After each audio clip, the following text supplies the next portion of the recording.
میرے محترم بھائی اور دوستو،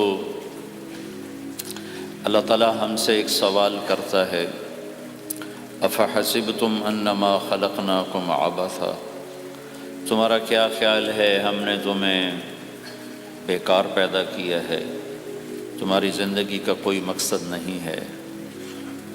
پھر اللہ تعالیٰ فرماتا ہے ایحسب الانسان ان یترک سدی، تمہارا کیا خیال ہے تمہیں کوئی نہیں پوچھے گا، جو مرضی کرتے رہو، جیسے مرضی زندگی گزارو، کوئی پوچھنے والا نہیں ہے؟ نہیں، ایسی بات نہیں ہے۔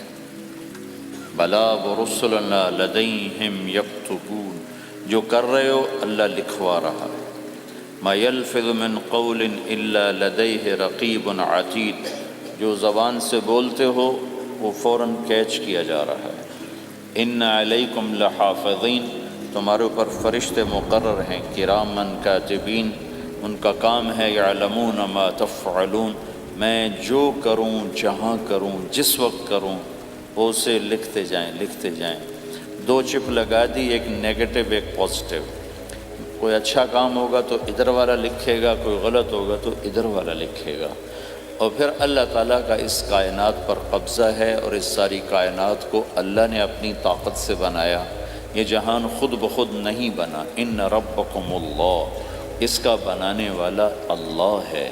اللہ نے اپنا تعارف کرایا، میں کون ہوں؟ الذی خلق السماوات والارض، میں وہ اللہ ہوں جس نے زمین آسمان بنائے، فی ستۃ ایام، اس میں 6 دن لگائے، ثم استوی علی العرش، پھر عرش پر استوا کیا، یغشی اللیل النہار، میں وہ اللہ ہوں جو رات کو لاتا ہے، دن کو لاتا ہے، تو دن کو آگے چلاتا ہے، رات کو پیچھے لاتا ہے، یطلبہ حثیثا، ان میں یہ دوڑ چلتی رہتی ہے، الشمس والقمر والنجوم مسخرات بامرہ، سورج، چاند، ستارے، ہر شے اس اللہ تعالیٰ کے قبضہ قدرت میں ہے۔ تو ایک بہت بڑا طبقہ جو کہتا ہے کہ یہ سب کچھ خود بخود بن گیا ہے، تو اللہ تعالیٰ اس کو صاف کرتا ہے کہ خود بخود نہیں بنا، بلکہ اسے اللہ تعالیٰ نے بنایا۔ قل اانکم لتکفرون بالذی خلق الارض فی یومین وتجعلون له اندادا ذلک رب العالمین، تم کس اللہ کا انکار کرتے ہو جس نے تمہارے لیے زمین کو 2 دن میں بنایا، اس کا خول، وجعل فیہا رواسی من فوقہا وقدر فیہا اقواتہا فی 4 ایام سواء للسائلین، پھر زمین کے اندر قیامت تک جتنے انسان آنے والے ہیں ان کی ضرورتوں کے خزانے بھر دیے، سٹور کر دیا، ہر چیز کو اللہ نے سٹور کر دیا۔ قیامت قائم ہوگی اور زمین کے خزانوں کا 1000واں حصہ بھی استعمال نہ ہوگا۔ اللہ اتنا نے غافر زمین کے اندر بھرا، اس میں اللہ نے 4 دن لگائے۔ ثم استوى الى السماء، پھر آسمان کی طرف استوا کیا، وہی دخان، آسمان ایک دھواں تھا، فقال لها، آسمانوں سے کہا، وللارض، زمینوں سے کہا، ایتیا، آؤ، طوعا او کرہن، جی چاہے یا نہ چاہے میرے آگے جھکو، قالتا، زمین آسمان بولے، اتینا طائعین، یا اللہ ہم مان گئے، فقضاہن 7 سماوات، پھر اللہ نے 7 آسمان بنائے، جیسے زمینیں بنائیں ایسے 7 آسمان بنائے، فی یومین، 2 دن اس میں لگائے، وَأَوْحَى فِي كُلِّ سَمَاءٍ أَمْرَهَا، ہر آسمان کو الگ الگ حکم دیا اور اپنے حکم کے ساتھ باندھا، پکڑا، يُمْسِكُ السَّمَاوَاتِ وَالْأَرْضَ أَن تَزُولَا، زمین آسمان کو اللہ نے روکا ہوا ہے، اگر اللہ یوں چھوڑ دے تو ساری کائنات آپس میں ٹکرا جائے، ساری کائنات۔ یہ الشمس تجری لمستقر لها ذلك تقدیر العزیز العلیم، سورج 6 لاکھ مائل فی گھنٹہ کی رفتار سے دوڑ رہا ہے، اور زمین سے 12 لاکھ گنا بڑا ہے، اور اس میں ٹیمپریچر 2.5 کروڑ سینٹی گریڈ تک اس کا ٹیمپریچر چلتا ہے، اور یہ کوئی ٹھوس چیز نہیں، گیسز ہیں، اور ہر سیکنڈ میں اس میں ہیلیم گیس پھٹتی ہے اور وہ ہائیڈروجن میں تبدیل ہوتی ہے۔ 1 سیکنڈ میں جب وہ دھماکہ ہوتا ہے تو 50 کروڑ ایٹم بم کے پھٹنے کے برابر انرجی پیدا ہوتی ہے، تو اس کے اندر اتنے دھماکے ہو رہے ہیں، پھر وہ ایک گیسز ہیں، اور پھر اس کے سامنے سڑک کوئی نہیں، اس کا لیور کوئی نہیں، اس کا ڈرائیور کوئی نہیں ہے، اور اس کی رفتار 6 لاکھ مائل فی گھنٹہ ہے۔ اللہ کہتا ہے میں سیدھا چلا رہا ہوں، کوئی اس کو چلا سکتا؟ اتنی تیز رفتار، والقمر قدرناہ منازل، چاند کو اس کے ساتھ چلایا، اس کو گھٹایا بڑھایا، حتی عاد کالعرجون القدیم، ایک ٹیڑھی لکڑی کی طرح ہوا۔ للشمس ينبغي لها ان تدرك القمر، سورج چاند میں ٹکر نہیں، ولا اللیل سابق النہار، دن اور رات میں ٹکر نہیں ہے، اس لیے کہ یہ تیرے رب کا بنایا ہوا نظام ہے۔ وما کان ربک نسیا، اور تیرا رب بھول چوک سے پاک ہے۔ وہ جو کرتا ہے حق کرتا ہے، جو کرتا ہے سچ کرتا ہے، جس کو روکتا ہے تو حق ہے، جس کو دیتا ہے تو حق ہے، وہ مارتا ہے تو حق ہے، اور زندگی دیتا ہے تو حق ہے، عروج لاتا ہے تو حق ہے، زوال لاتا ہے تو حق ہے۔ تو اللہ قرآن میں یہ ایک ذہن بناتا ہے کہ تم بیکار نہیں پیدا ہوئے، تمہارے پیچھے ایک طاقتور اللہ ہے جس نے ساری کائنات کو قابو کیا ہوا ہے، اس کے اوپر اس کا نظام چلتا ہے، حکومت چلتی ہے، سورج چاند ستارے ہوا، یہ میرا ہاتھ کی یہ حرکت بھی میرے رب کی قسم میرے اللہ سے پوچھ کے ہے، میرا اللہ روک دے تو یہ ہاتھ یہیں ہو گئے، ہل نہیں سکے گا۔ کتنے لوگ جو ہاتھ اٹھانا چاہتے ہیں نہیں اٹھا سکتے، آنکھ کھولنا چاہتے ہیں نہیں کھول سکتے، بولنا چاہتے ہیں نہیں بول سکتے، چلنا چاہتے ہیں نہیں چل سکتے۔ جس نے چلایا اسی نے بٹھایا، جس نے بڑھایا اسی نے ہٹایا، جس نے زندگی دی اسی نے موت دی، جس نے موت دی ہے وہی موت کے بعد زندہ کرنے والا ہے۔ یہ اس ساری کائنات پر اللہ تعالیٰ اپنے طاقت کے ساتھ حکمران ہے، اور اللہ تعالیٰ یہ ذہن بناتا ہے کہ اس ساری کائنات میں وہ ہوتا ہے جو اللہ چاہتا ہے، وہ نہیں ہوتا جو تم چاہتے ہو، وہ ہوتا ہے جو اللہ چاہتا ہے۔ ایک قرآن میں اللہ نے یہ ذہن نبیوں کے قصوں سے ہمارا بنایا کہ موسیٰ علیہ السلام تشریف لا رہے ہیں، ان کے ہاتھ میں ڈنڈا ہے، اس پر یوں ٹیک لگا کے کھڑے ہو، تو اللہ نے فرمایا موسیٰ یہ کیا ہے؟ ما تلک بیمینک یا موسیٰ، موسیٰ یہ کیا ہے؟ موسیٰ علیہ السلام کے بعد یہ ڈنڈا 10 سال سے، کہ یا اللہ ہی عصایا، یہ میرا ڈنڈا ہے۔ اب اللہ تعالیٰ آگے کچھ دکھانا چاہتے ہیں تو موسیٰ علیہ السلام سے لمبی بات کروائی، ہی عصایا، میرا ڈنڈا ہے، اتوکل علیہا، اس پر ٹیک لگاتا ہوں، وأحش بها علی غنمی، اور اپنی بکریوں کے لیے پتے جھاڑتا ہوں، ولی فیہا مآرب اخرى، اور بھی ڈھیر سارے کام اس سے لیتا ہوں۔ تو اللہ تعالیٰ کا القہا یا موسیٰ، اس کو ذرا زمین پہ ڈالو، زمین پہ ڈالو۔ موسیٰ علیہ السلام نے زمین پہ ڈالا، فَإِذَا هِيَ حَيَّةٌ تَسْعَىٰ، وہ یوں اٹھا اور ایک خوفناک سانپ بنا، لمبائی میں بڑے سانپ کی طرح جو افریقہ میں ہوتا ہے، جو پورا بکرا کھا جاتا ہے، پورا ہرن کھا جاتا ہے، اور تیز رفتاری میں جان کی طرح ایک چھوٹا سا سانپ ہوتا ہے، بہت تیز چلتا ہے، اور زہر میں حیہ کی طرح۔ سانپ کی 3 قسموں کو اللہ نے ایک ڈنڈے میں جمع کر، ایک ہوتا ہے کأنہا جانن، چھوٹا سانپ جو بہت تیز دوڑتا ہے، فَإِذَا هِيَ حَيَّةٌ زہریلا، فَإِذَا هِيَ ثُعْبَانٌ مُبِينٌ، بہت بڑی، یہاں سے لے کر وہاں تک۔ تو 3 مختلف سانپوں کو اللہ نے ایک میں جمع کر دیا، وہ تیز رفتاری میں جان کی طرح تھا، زہر میں حیہ کی طرح تھا، لمبائی چوڑائی میں ثعبان کی طرح تھا۔ جب موسیٰ علیہ السلام نے دیکھا وَلَّا مُدْبِرًا وَلَمْ يُعَقِّبْ، موسیٰ علیہ السلام جو بھاگے تو پیچھے مڑ کے ہی نہیں دیکھا، تو اللہ تعالیٰ نے کہا خود موسیٰ پکڑو، کہا اللہ میں نہیں پکڑتا، بھاگے جا رہے، یہ بات بھاگے بھاگے ہو رہی، کھڑے ہو کے نہیں ہو رہی، بھاگ رہے ہیں، اوپر سے آواز آ رہی پکڑو گا، بابا میں نہیں پکڑتا۔ اب اللہ تعالیٰ ہمیں قصہ موسیٰ علیہ السلام کا قصہ قرآن کے 28 پاروں میں موجود، اتنا اس کو اللہ نے دہرایا، اتنا دہرایا۔ سب سے زیادہ موسیٰ علیہ السلام کا نام قرآن میں آیا ہے نبیوں میں سے، 136 دفعہ موسیٰ علیہ السلام کا اللہ تعالیٰ نے قرآن میں ذکر فرمایا، نام کے ساتھ، نام کے ساتھ۔ پھر کہا خُذْهَا وَلَا تَخَفْ، موسیٰ پکڑو ڈرو نہیں، سَنُعِيدُهَا سِيرَتَهَا الْأُولَىٰ، واپس ڈنڈا بناؤں گا، کہ یا اللہ میں نہیں پکڑتا، مجھے کھائے گا، مجھے کھائے گا، وہ بھاگے جا رہا ہے۔ آخر اللہ تعالیٰ نے کہا خُذْ إِنَّكَ مِنَ الْآمِنِينَ، موسیٰ میں گارنٹر ہوں، کچھ نہیں کہے گا، گارنٹی دیتا ہوں۔ اللہ کی گارنٹی پر کھڑے ہوئے، وہ ایسا منہ کھول کے آ رہا ہے، تو اب چلو اللہ تعالیٰ کہتے ہیں پیچھے سے پکڑ لو، دم سے پکڑ لو تو کوئی مسئلہ نہیں تھا، کہ نہیں منہ سے پکڑو۔ اب موسیٰ علیہ السلام نے ایسے اوپر ایک چھوٹا سا کپڑا تھا یوں اوپر کر لیا، تو اللہ تعالیٰ نے کہا یہ کیا کر رہے ہو؟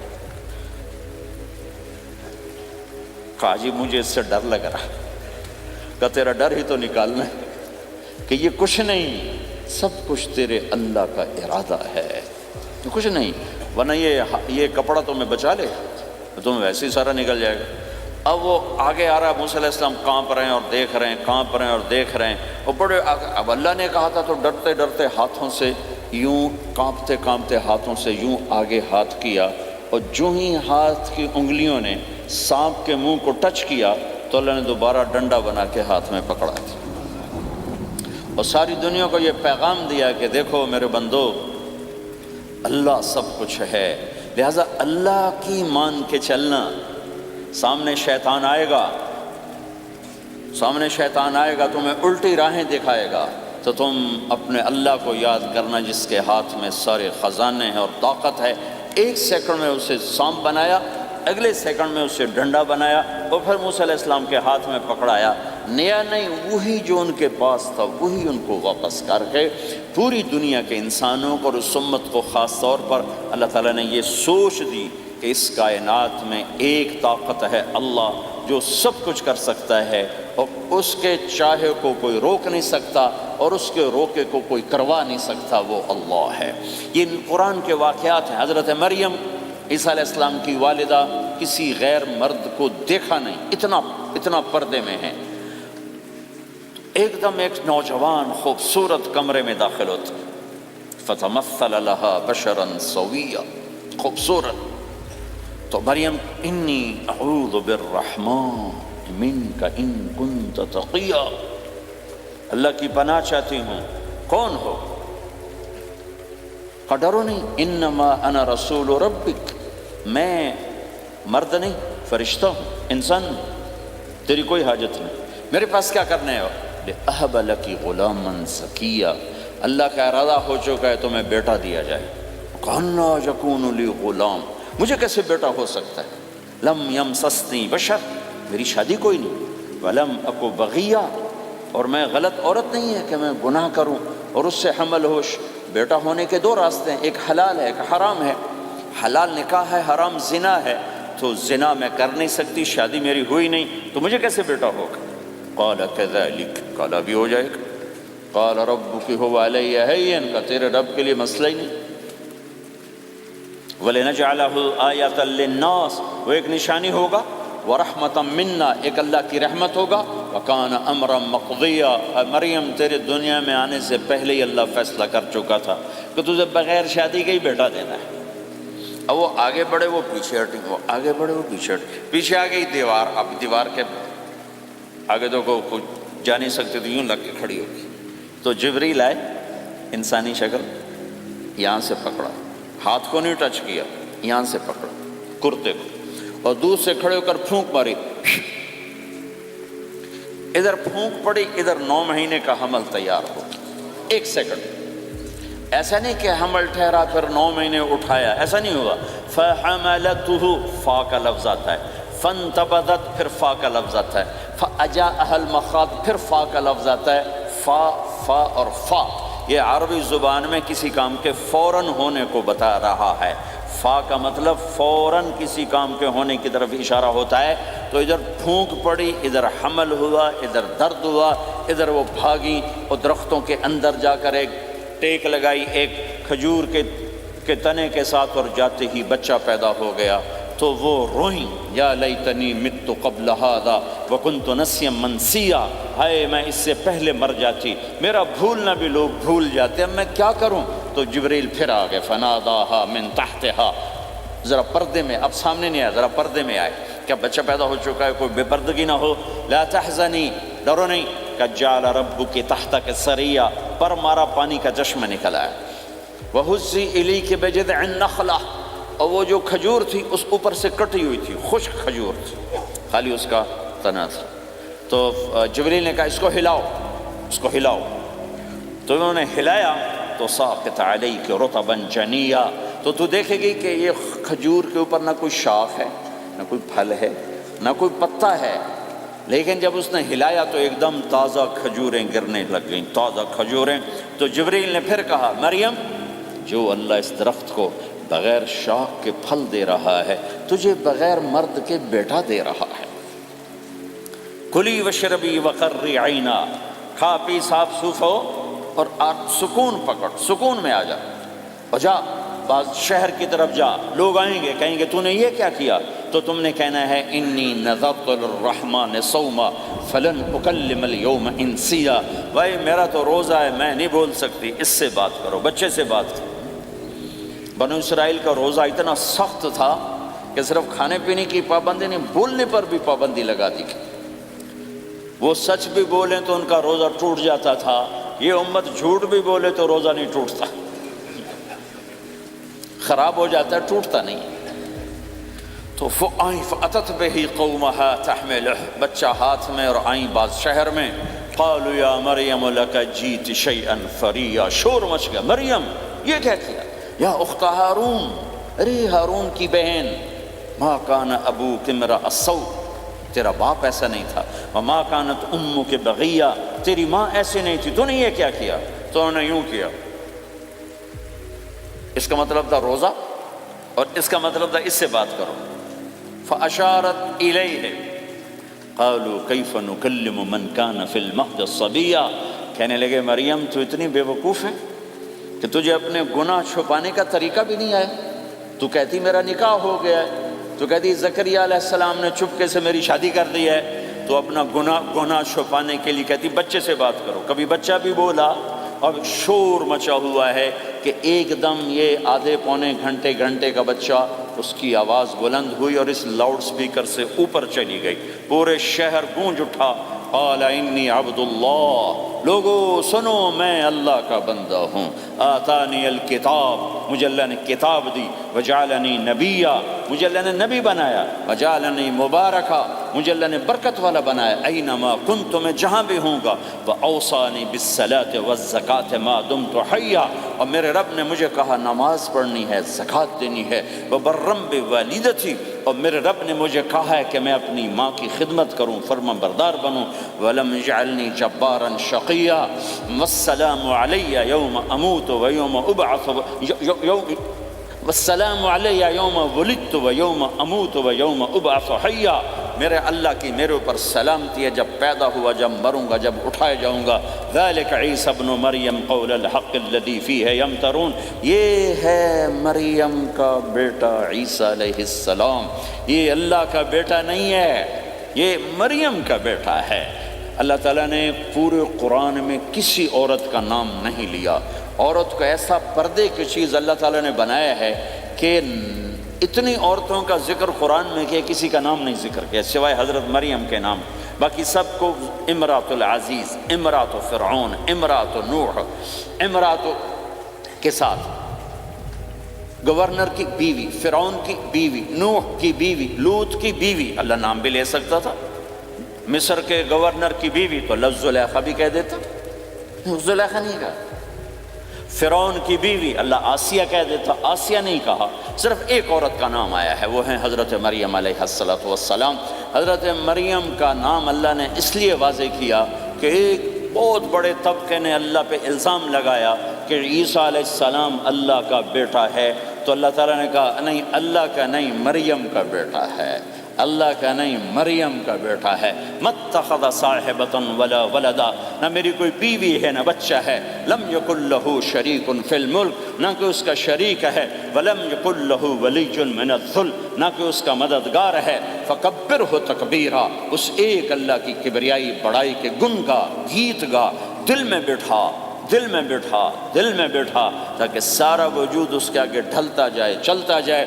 یہ واقعات یہ ذہن بناتے ہیں کہ اس کائنات میں وہ ہوتا ہے جو اللہ چاہتا ہے، وہ ہوگا جو اللہ چاہے گا، وہ ہوا جو اللہ نے چاہا۔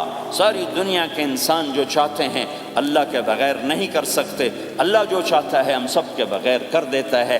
یہ ذہن بنا کر پھر اللہ اس بات پہ لاتا ہے جب سب کچھ تیرے اللہ کے ہاتھ میں ہے تو اللہ کی مان کے چل، کہ یہ تیرے پاس تھوڑی سی زندگی ہے، جیسے اللہ نے اس کائنات کو بنایا ہے ایسے ہی اس کائنات کو توڑنے والا ہے۔ ایک دن آئے گا، ازفت الازفہ، وہ قریب آ چکا ہے، لیس لہا من دون اللہ کاشفہ، اسے کوئی روک نہیں سکتا، ہٹا نہیں سکتا، وہ آئے گا۔ لا تأتیکم الا بغتہ، وہ اچانک آئے گا۔ وہ کیسے آئے گا؟ فإذا نفخ فی الصور نفخۃ واحدہ، ایک آواز آئے گی بڑی خوفناک۔ ہے کیا عجب دن ہوگا، شب جمعہ آئے گی، جمعہ کی رات آئے گی، کسی کو نہیں خبر کہ آج کائنات کی آخری رات۔ پرندے واپس گئے ہوں گے اپنے درختوں پر، گھونسلوں پر، شیر اپنے ٹھکانوں پر، چیتے اپنے ٹھکانوں پر، بھیڑیے اپنے ٹھکانوں پر، بکریاں، اونٹ، گائے، بھینس اپنے اپنی جگہ پر۔ اور اگر یہ بولٹن اس وقت موجود ہوگا تو بولٹن کے باشندے سوئے ہوں گے اپنے گھروں میں، کوئی ادھر تیاری کہ میں نے جاب پہ جانا ہے، یہ میرا سامان پڑا ہے، میں نے اسکول جانا ہے، یہ میری کتابیں پڑھی ہیں، میں نے آفس جانا ہے، یہ میری فائلیں پڑھی، میرا لیپ ٹاپ پڑا ہوا ہے۔ یہ سب کچھ جیسے آج کی رات ہے ایسے ہی ایک رات آئے گی۔ دن جدا ہو کر کہے گا کہ میں کل آؤں گا، رات جدا ہو کر کہے گی میں تیرے بعد آؤں گی، اور تارے چاند ستارے بھی ابھر کر نکل کر کہیں گے ہم نے کل بھی نکلنا ہے اور ہم نے کل بھی طلوع ہونا ہے۔ سورج بھی غروب ہوتے ہوئے یہ سوچ رہا ہوگا کہ کل میں نے پھر بھی نکلنا ہے، اور چاند بھی سوچ رہا ہوگا کہ میں نے اگلے دن بھی نکلنا ہے، لیکن اللہ کے سوا فرشتوں تک کو نہیں پتا کہ آج آخری دن آ چکا ہے۔ اور میرے نبی نے عجب نقشہ کھینچا ہے قیامت کے دن کا۔ ہم نے کہا عورت روٹی پکا رہی ہوگی، اس کے ہاتھ میں روٹی ہوگی۔ اب تو یہاں روٹی پکانے کا رواج بہت کم ہو گیا، لیکن پھر بھی پکاتے ہیں۔ روٹی پکا رہی ہوگی، اس کے ہاتھ میں روٹی ہوگی، ابھی توے پہ ڈالنے جا رہی ہوگی۔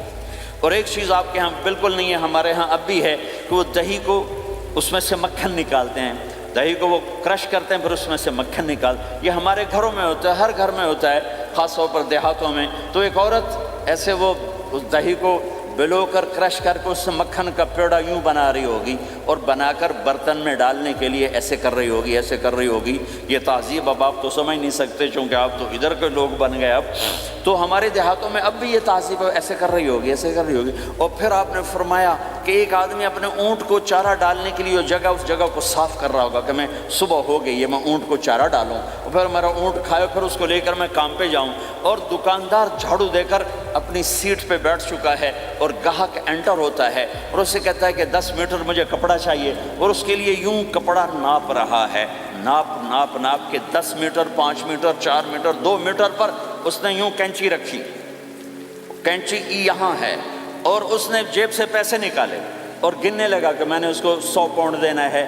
وہ گننے میں لگا ہوا ہے، یہ کاٹنے میں لگا ہوا ہے، اور دور کھیت میں ایک آدمی ہل چلا رہا ہے، اور ایک آدمی بیج ہاتھ میں لے کے یوں پھینکنے جا رہا ہے، اور ایک آدمی پانی لگانے کے لیے اس پانی کو ڈائیورٹ کر رہا ہے۔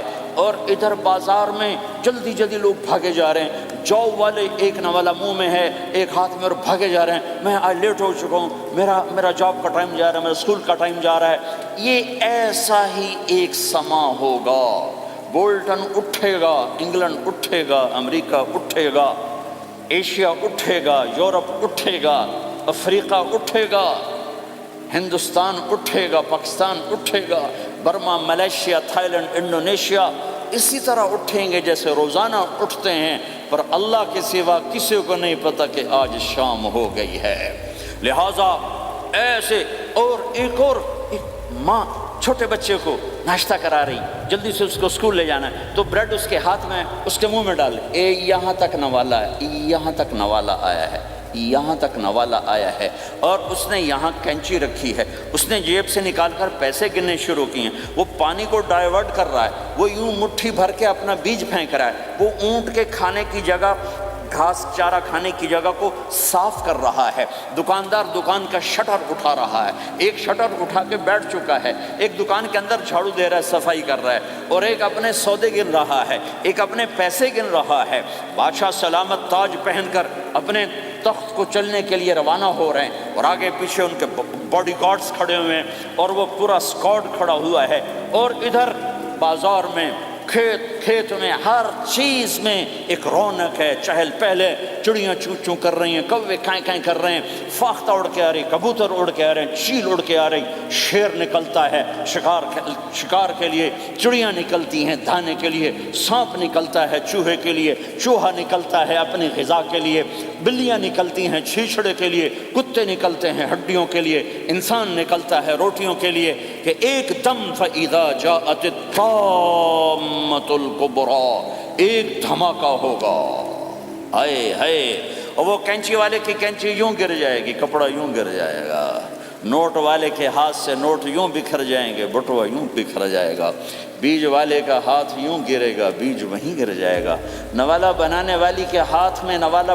بیٹے کے منہ تک نہیں جائے گا، یوں گر جائے گا، اور روٹی پکانے والے کے ہاتھ سے روٹی توے پر نہیں جائے گی، یوں گرے گی، توا وہ جائے گا، وہ بوجھ جائے گی، معصوم بچے کو گود میں لے کر دودھ پلانے والی بچے کو یوں پھینکے گی اور بھاگے گی، لیکن آج نہ بچے نے بچنا ہے، نہ ماں نے بچنا ہے، بوڑھے ماں باپ کو چھوڑ کے لوگ بھاگیں گے، بیویوں کو چھوڑ کے خامند بھاگیں گے، خامند کو چھوڑ کے بیوی بھاگے گی، دشمن کو دشمن یاد نہ رہے گا، یار کو یار یاد نہ رہے گا، اور ہندوستانی کو ہندوستان یاد نہ رہے گا، پاکستانی کو پاکستان یاد نہ رہے گا، وہ آواز ایک دم تیز ہوگی، تیز ہوگی، تیز ہوگی، تیز ہوگی، آواز کی شدت کانوں کے پردے پھاڑتی جا رہی، پر انسان بڑا سخت جان ہے، یہ نہیں مرے گا، پہلے جانور مریں گے، پہلے آسمان ٹوٹے گا، اذا السماء انشقت وَأَذِنَتْ لِرَبِّهَا وَحُقَّتْ وَإِذَا الْأَرْضُ مُدَّتْ وَأَلْقَتْ مَا فِيهَا وَتَخَلَّتْ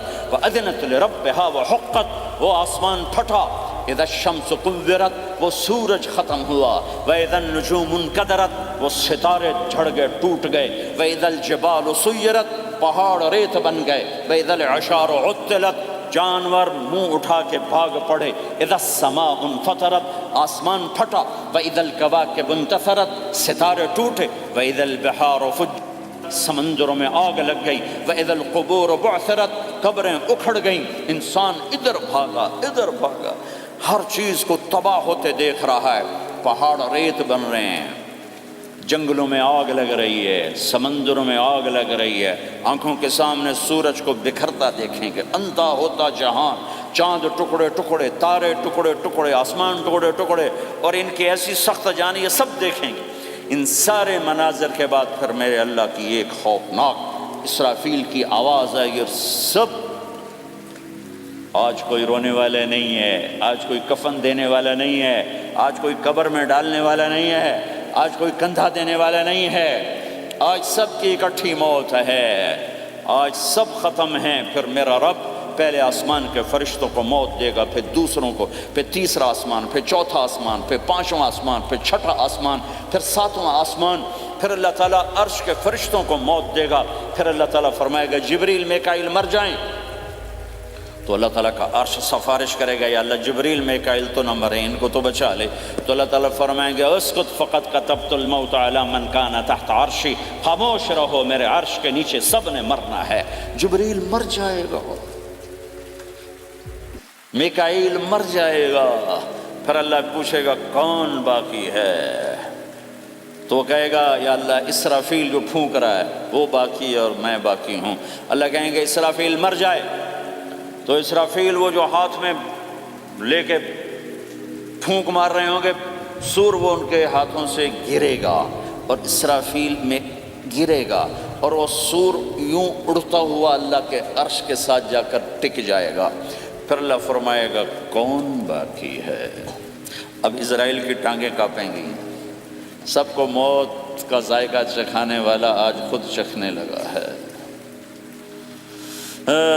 کون باقی، یوں دھڑ دھڑ دھڑ دھڑ دھڑ دھڑ ٹانگیں، یا اللہ بس اب تو تیرا یہ غلام باقی ہے، باقی تو سب اتر گئے موت کے گھاٹ، تو میرا اللہ تعالیٰ کہے گا مت فَإِنَّكَ خَلْقٌ مِّن خَلْقِ، تو بھی مر جا، تو بھی میری ایک مخلوق ہے۔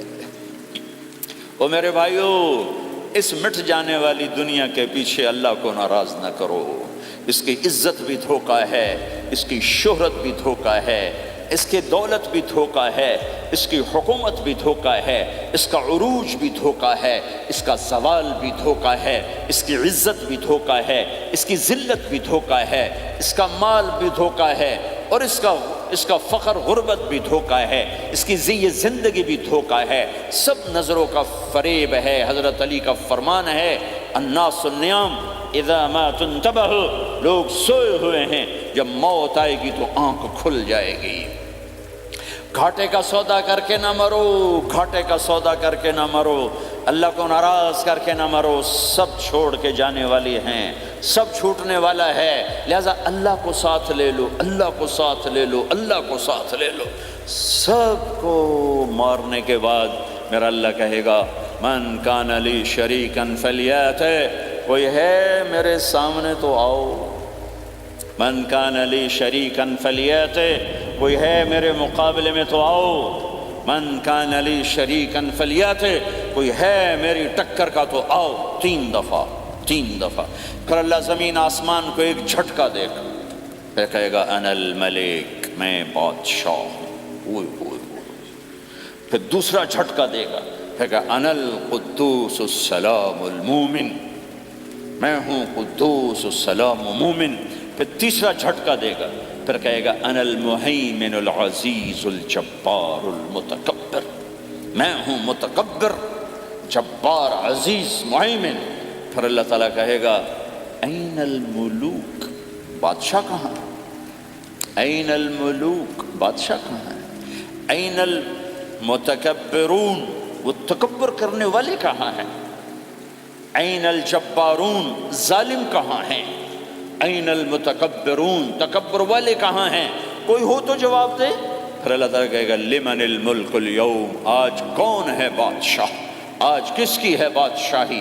کوئی جواب دینے والا ہے ہی نہیں، تو اللہ خود کہے گا للہ الواحد القہار، آج اکیلے اللہ کی بادشاہ، آج بھی اسی کی ہے، آج بھی اسی کی ہے، پیچھے بھی اس کی تھی، آگے بھی اس کی ہے۔ للہ الامر من قبل ومن بعد، للہ الامر من قبل ومن بعد، ان الحکم الا للہ، الخلق والامر واللیل والنہار وما سکن فیہما للہ وحدہ، ان العزة للہ جميعا، قل ان الامر كله للہ، للہ ما فی السماوات وما فی الارض، وَإِن تُبْدُوا مَا فِي أَنفُسِكُمْ أَوْ تُخْفُوهُ يُحَاسِبْكُمْ بِهِ اللَّهُ لَهُ مَا فِي السَّمَاوَاتِ وَمَا فِي الْأَرْضِ وَمَا بَيْنَهُمَا وَمَا تَحْتَ الثَّرَى وَإِن تَجْهَرْ بِالْقَوْلِ فَإِنَّهُ يَعْلَمُ السِّرَّ وَأَخْفَى۔ وہ کون ہے؟ اللہ۔ وہ کیسا ہے؟ لا الہ الا ہو۔ صفات کیسی ہیں؟ لہ الاسماء الحسنی۔ یہ میرے رب کا پیغام ہے پوری دنیا کے انسانوں کے لیے کہ یہ دنیا امتحان کی جگہ ہے، نہ اپنی مرضی سے آئے ہو، نہ اپنی مرضی سے مرتے ہو، نہ اپنی مرضی سے جیتے ہو، نہ اپنی مرضی سے جاتے ہو۔ لہٰذا اس 4 دن کی زندگی میں تمہیں ٹیسٹ میں ڈالا گیا ہے، اللہ کو راضی کرتے ہو، شیطان کو راضی کرتے ہو، اللہ کو مناتے ہو، شیطان کے پیچھے چلتے ہو، اللہ کو مناتے ہو، اپنی طبیعت اور اپنی طبیعت کے غلام بنتے ہو۔ یہ میرا اور آپ کا امتحان ہے۔ لا الہ الا اللہ میں ایگریمنٹ ہے، یا اللہ تیری مان کے چلیں۔ لا الہ الا اللہ ایگریمنٹ ہے، یا اللہ تیری مان کے چلیں۔ کیسے تیری مان کے چلیں گے؟ اگلا حصہ ہے محمد الرسول اللہ، تیرے حبیب کے طریقے پر چلیں گے۔ اللہ کو راضی کرنے کا ایک ہی راستہ ہے، عرب کے لیے، عجم کے لیے، کالے کے لیے، گورے کے لیے، سید کے لیے، قریشی کے لیے، ہاشمی کے لیے، پٹھان کے لیے، راجپوت کے لیے، گجراتی کے لیے، ملائی کے لیے، تھائی کے لیے، انڈین کے لیے، سب کے لیے ایک راستہ ہے، ایک راستہ ہے، ایک راستہ ہے، وہ ہے محمد الرسول اللہ۔ جب آپ معراج پہ گئے تو آپ نے کہا یا اللہ، آپ نے ابراہیم کو خلیل بنایا اور موسیٰ کو کلیم بنایا اور داود کو لوہا نرم کر کے دیا، سلیمان کو ہوا تابع کر کے دی، اور عیسیٰ علیہ السلام کے لیے مردے زندہ کیے، میرے لیے کیا ہے؟ تو اللہ تعالیٰ نے فرمایا اولیس قد آتیتک افضل من ذلک کلہ، میرے محبوب میں نے آپ کو وہ دیا ہے جو کسی کو نہیں دیا۔ وہ کیا دیا ہے کہ اللہ ذکرت الا ذکرت معی، قیامت تک تیرا میرا نام اکٹھا رہے گا، الگ نہیں ہو سکتا، ایسے رہے گا۔ لا الہ الا اللہ محمد رسول اللہ، لا الہ الا اللہ میں 12 حرف ہیں، 12، محمد رسول اللہ میں 12 حرف ہیں۔ لا الہ الا اللہ 12 حرفوں سے بنا ہے، لام اور الف، یہ اس کو گنو تو 12 بنتے ہیں، پھر میم اور ہا اور میم اور دال کو آگے تک گنو تو 12 بنتے ہیں، ادھر بھی 12 ادھر بھی 12۔ پھر حرف کی 2 قسمیں ہیں، ایک نقطے والے ایک بغیر نقطے والے۔ نقطے والے حرف کمزور ہوتے ہیں، بغیر نقطے والے حرف طاقتور ہوتے ہیں، کہ نقطے والا حرف اپنا مطلب بنانے کے لیے نقطے کا محتاج بن جاتا ہے، اور جو بغیر نقطے والا ہوتا ہے وہ اپنا مطلب بتانے کے لیے نقطے کا محتاج نہیں ہوتا۔ جیم کمزور ہے، ہا طاقتور ہے، ہا کو اپنا مطلب بتانے کے لیے نقطے کی ضرورت نہیں، جیم کو خا کو اپنا مطلب بتانے کے لیے نقطے کی ضرورت ہے۔ سین طاقتور ہے، شین کمزور ہے، کہ شین کو اپنا مطلب بتانے کے لیے 3 نقطوں کی ضرورت ہے، سین کو اپنا مطلب بتانے کے لیے کسی نقطے کی ضرورت نہیں ہے۔ الف طاقتور ہے، با کمزور ہے، تا کمزور ہے، ہا طاقتور ہے، جیم کمزور ہے، خا کمزور ہے، دال طاقتور ہے، را طاقتور ہے، زا کمزور ہے، سین طاقتور ہے، شین کمزور ہے، صاد طاقتور ہے، ضاد کمزور ہے، تا طاقتور ہے، ظا کمزور ہے۔ یہ میں آپ کو حروف کی بات بتا رہا ہوں۔ جب میرے اللہ نے اپنا کلمہ بنایا، پہلے اپنا نام منتخب کیا اللہ، تو اس میں کوئی حرف نقطے والا نہیں آیا، ٹھیک ہے؟ اللہ کوئی نقطے والا حرف ہے؟ پھر اللہ نے اپنے نبی کا نام بنایا محمد، کوئی نقطے والا حرف ہے؟ پھر نام بنایا احمد، کوئی نقطے والا حرف ہے؟ پھر جب کلمہ بنایا تو کلمہ ان حرفوں سے بنایا جس میں کوئی نقطے والا حرف نہیں ہے، لا الہ الا اللہ محمد الرسول اللہ۔ سارے خزانے اللہ کے ہاتھ میں، ساری عزتیں بلندیاں اللہ کے ہاتھ میں، جانے کا راستہ محمد الرسول اللہ، پہنچنے کا راستہ محمد الرسول اللہ، لینے کا راستہ محمد الرسول اللہ، جہنم سے بچنے کا راستہ محمد الرسول اللہ، جنت میں جانے کا راستہ محمد الرسول اللہ، دنیا کی برکتیں عزتیں سمیٹنے کا راستہ محمد الرسول اللہ، ذلتوں پستیوں سے بچنے کا راستہ محمد الرسول اللہ۔ میرے حبیب جنت کے لیے چابی ہیں، جہنم کے لیے تالا ہیں، عزت کے لیے چابی ہیں، ذلتوں کے لیے تالا ہیں، محبتوں کے لیے چابی ہیں، نفرتوں کے لیے تالا ہیں، اللہ کی رضا کے لیے وہ چابی ہیں، اور اللہ کی ناراضگی کا وہ تالا ہیں۔ جو محمدی بن گیا، جو محمد مصطفیٰ صلی اللہ تعالی وسلم کی سیرت میں ظاہر میں باطن میں ڈل گیا، اللہ کا محبوب بن گیا، اللہ نے اپنا بنا لیا۔ ابو لہب قریشی ہاشمی سید، اور اللہ نے کہا تبت یدا ابی لہب وتب، ابو لہب برباد ہو گیا۔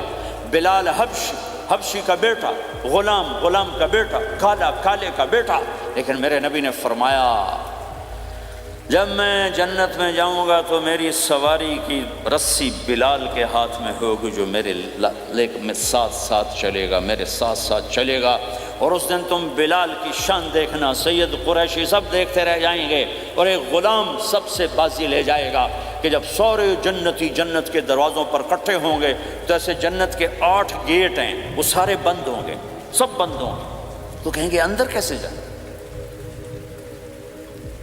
تو کہیں گے چلو آدم علیہ السلام سے بات کرتے ہیں، آدم علیہ السلام سے عرض کریں گے جناب ابا جان دادا جان دروازہ تو کھلوائیں، وہ کہیں گے بچوں میں نے تمہیں نکالا تھا، میں ڈال نہیں سکتی، جاؤ بھائی کسی اور سے بات کر۔ اب آئیں گے نوح علیہ السلام، بابا میں نہیں کر سکتا، ابراہیم علیہ السلام بابا میں نہیں کر سکتا، اسماعیل، اسحاق، یعقوب، یوسف، موسیٰ، یوشع، دانیال، الیاس، داؤد، یحییٰ، زکریا، سلیمان، بھائی ہمارے بس کا نہیں، بھائی ہمارے بس کا نہیں، بھائی ہمارے بس کا نہیں۔ سب سے آخر میں آئیں گے عیسیٰ علیہ السلام کے پاس، اگر اللہ چاہتا تو سیدھا ہمارے نبی کے پاس پہنچا دیتا، لیکن اللہ اپنے نبی کی شان دکھانا چاہتا ہے کہ میرا نبی کتنی شان والا ہے، کتنی عزت والا ہے، جس کی سنت کو تم پھینک دیتے ہو، سنت کی کوئی بات نہیں۔ 1 پاؤنڈ پھینکتے ہو کہ 1 پاؤنڈ گر گیا، کوئی بات نہیں، کہ 1 پاؤنڈ کو بھی ڈھونڈتے پھرتے ہو، سنت کوئی بات نہیں، پاؤنڈ نہیں۔ ہمارا پاکستانی 172 سے ضرب لائے گا، ہندوستانی 100 سے ضرب لگائے گا، پتہ نہیں کیا کیا کرے گا، ہیں تو اللہ تعالیٰ سب کو بھلا دے گا۔ آدم سے کہانی شروع ہوگی، چلتے چلتے چلتے عیسیٰ علیہ السلام، کہ عیسیٰ علیہ السلام ایک بات کا اضافہ کریں گے۔ کہا بابا میں نہیں کھلوا سکتا، لیکن آج میں تمہیں پتہ بتا سکتا ہوں کون کھلوائے گا، یہ کوئی نبی نہیں کہے گا۔ تو کہیں گے جی بتاؤ، کہیں گے جاؤ محمد الرسول اللہ صلی اللہ علیہ وسلم کی خدمت میں، ان کے سوا آج کوئی نہیں کھلوا سکتا۔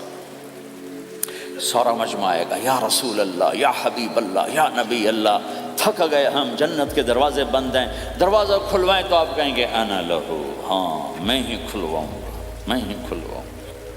پھر آپ نے فرمایا میں سب کے سامنے سجدہ کروں گا اللہ تعالیٰ کو، پھر اللہ تعالیٰ اپنی تعریف کا مجھے الہام کرے، میں اللہ کی تعریف کروں گا، جو ابھی مجھے بھی نہیں پتا کیا تعریف کروں گا، اس وقت اللہ تعالیٰ مجھے عطا کرے گا۔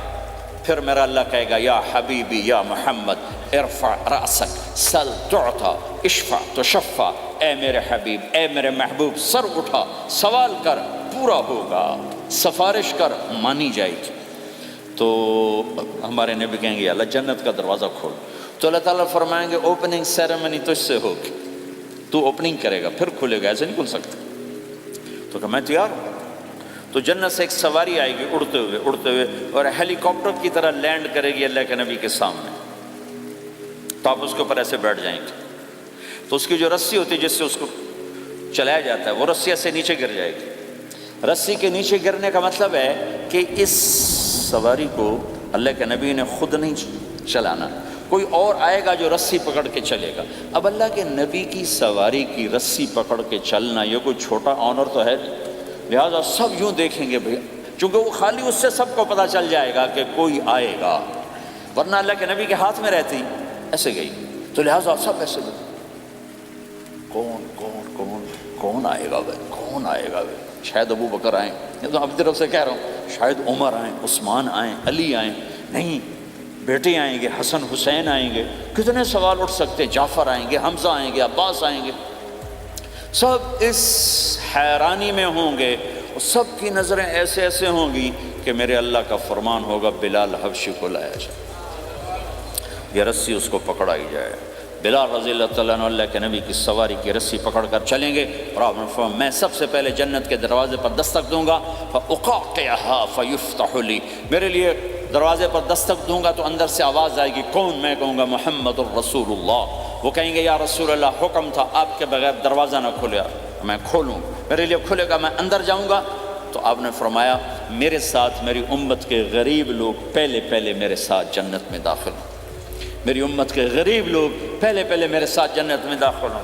پھر آپ نے ایک عجیب بات فرمائی کہ میں دیکھوں گا کچھ عورتیں مجھ سے آگے نکل جائیں گی، کچھ عورتیں مجھ سے آگے نکل جائیں گی، تو میں ان کو حیران ہو کر پوچھوں گا تم کون ہو جو اپنے نبی سے آگے جا رہی ہو؟ وہ کہیں گے یا رسول اللہ ہم وہ ہیں جو جوانی میں بیوہ ہو گئے اور اپنے بچوں کی خاطر دوسری شادی نہ کی، ان کی تربیت کے لیے دوسری شادی نہ کی، اور اپنے جذبات کو سینے میں دبا کے سو گئیں، ہم وہ ہیں۔ تو اللہ کے نبی نے فرمایا وہ مجھ سے بھی آگے گزر کے جائیں گی۔ ہمارے معاشرے میں کوئی بچی بیوہ ہو جائے، طلاق ہو جائے تو وہ ایک بوجھ بن جاتی، تو میرے نبی نے فرمایا تمہیں وہ صدقہ بتاؤں جس سے بڑھ کر کوئی صدقہ ہی نہیں ہے؟ کیا آپ نے فرمایا کہ میں تمہیں وہ صدقہ بتاؤں جس سے بڑھ کے کوئی صدقہ نہیں ہے؟ تو انہوں نے کہا جی وہ کیا؟ قال الابنۃ المردودہ، جس کی بیٹی کو طلاق ہو گئی یا جوانی میں بیوہ ہو گئی اور لوٹ کے ماں باپ کے پاس آ گئی، اس پہ خرچ کرنا سب سے بڑا صدقہ۔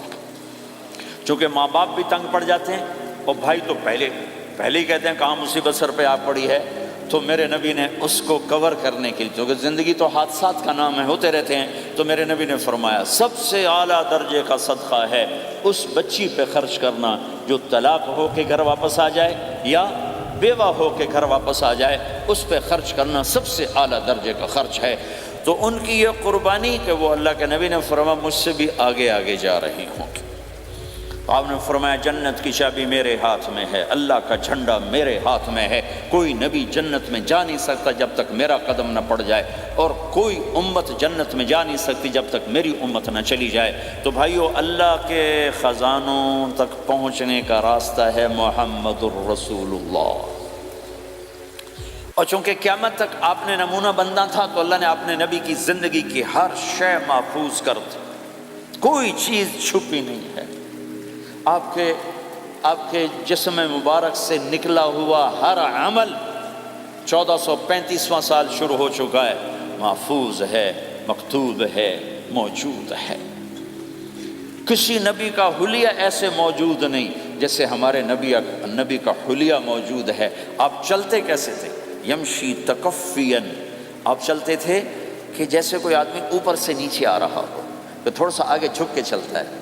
اور آپ چلتے تھے کہ آپ کے پاؤں کا چلنے کا فاصلہ، قدم سے قدم فاصلہ چھوٹا ہوتا تھا، اور چال میں تیزی ہوتی تھی، چال میں تیزی، فاصلہ تھوڑا، اس طرح آپ چلتے تھے۔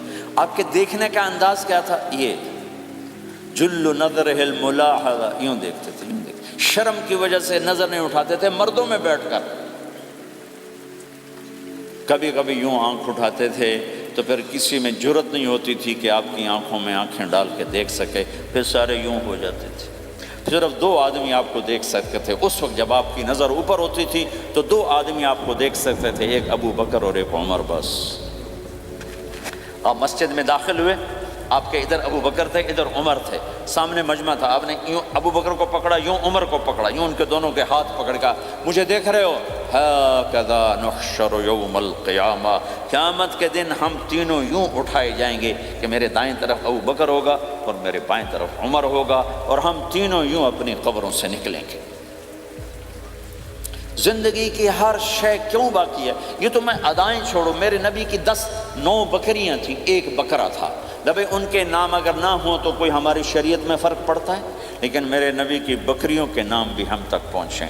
ایک کا نام تھا عجوہ، ایک کا نام تھا سقیہ، ایک کا نام تھا برکہ، ایک کا نام تھا ورثہ، ایک کا نام تھا زمزم، ایک کا نام تھا اطلال، ایک کا نام تھا اطراف، ایک کا نام تھا قمرا، غیثاء، یہ میرے نبی کی بکریوں کے نام ہیں۔ اور بکرا تھا، اس کا نام تھا یم، عجوہ، سقیہ، زمزم، برکہ، ورثہ، اطلال، اطراف، غیثاء، قمراء۔ اور اس میں آپ کی بکری قمراء آپ کی زندگی میں مر گئی تھی، اتنی ڈیٹیل بھی موجود ہے۔ آپ کے 2 گدھے تھے، ایک کا نام تھا عفیر، ایک کا نام تھا یعفور۔ جس دن آپ کا انتقال ہوا، یعفور پورے مدینے کی گلیوں میں روتا پھر رہا تھا، وہ چیختا پھر رہا تھا، یہاں تک کہ کنویں میں چھلانگ لگائی اور مر گیا۔ آپ کی 4 اونٹنیاں تھیں، عصبہ، شہبہ، جدعا، قصوا۔ اس میں جو آپ کی اونٹنی عصبہ تھی، ادھر آپ کا انتقال ہوا اور ادھر اس نے بیٹھے بیٹھے رونا شروع کر دیا، اور چارہ بھی چھوڑ دیا، پانی بھی چھوڑ دیا، اور بیٹھے بیٹھے بھوکی پیاسی مر گئی۔ چارہ نہیں کھایا، پانی نہیں پیا۔ آپ کے 2 خچر تھے، ایک کا نام تھا دلدل، ایک کا نام تھا فضہ۔ آپ کے 2 اونٹ تھے، ایک کا نام تھا عسکر، ایک کا نام تھا ثعلب۔ گھوڑے آپ نے بہت رکھے، آئے گئے، ورت، یعصوب، یعقوب، مرتجل، لزاز، طراز، ثقب، سبحہ، ورت، یہ سجل، یہ میرے نبی کے خوبصورت عالی شان گھوڑے ہیں۔ گھوڑوں کے نام بھی ہم تک آئے ہوئے ہیں۔ میرے نبی کا نسب اگر ہمیں نہ معلوم ہو تو ہماری شریعت میں کیا فرق پڑتا ہے؟ لیکن آدم علیہ السلام تک اللہ تعالیٰ نے اپنے حبیب کا نسب پیڑھی کو سلامت رکھا ہوا ہے۔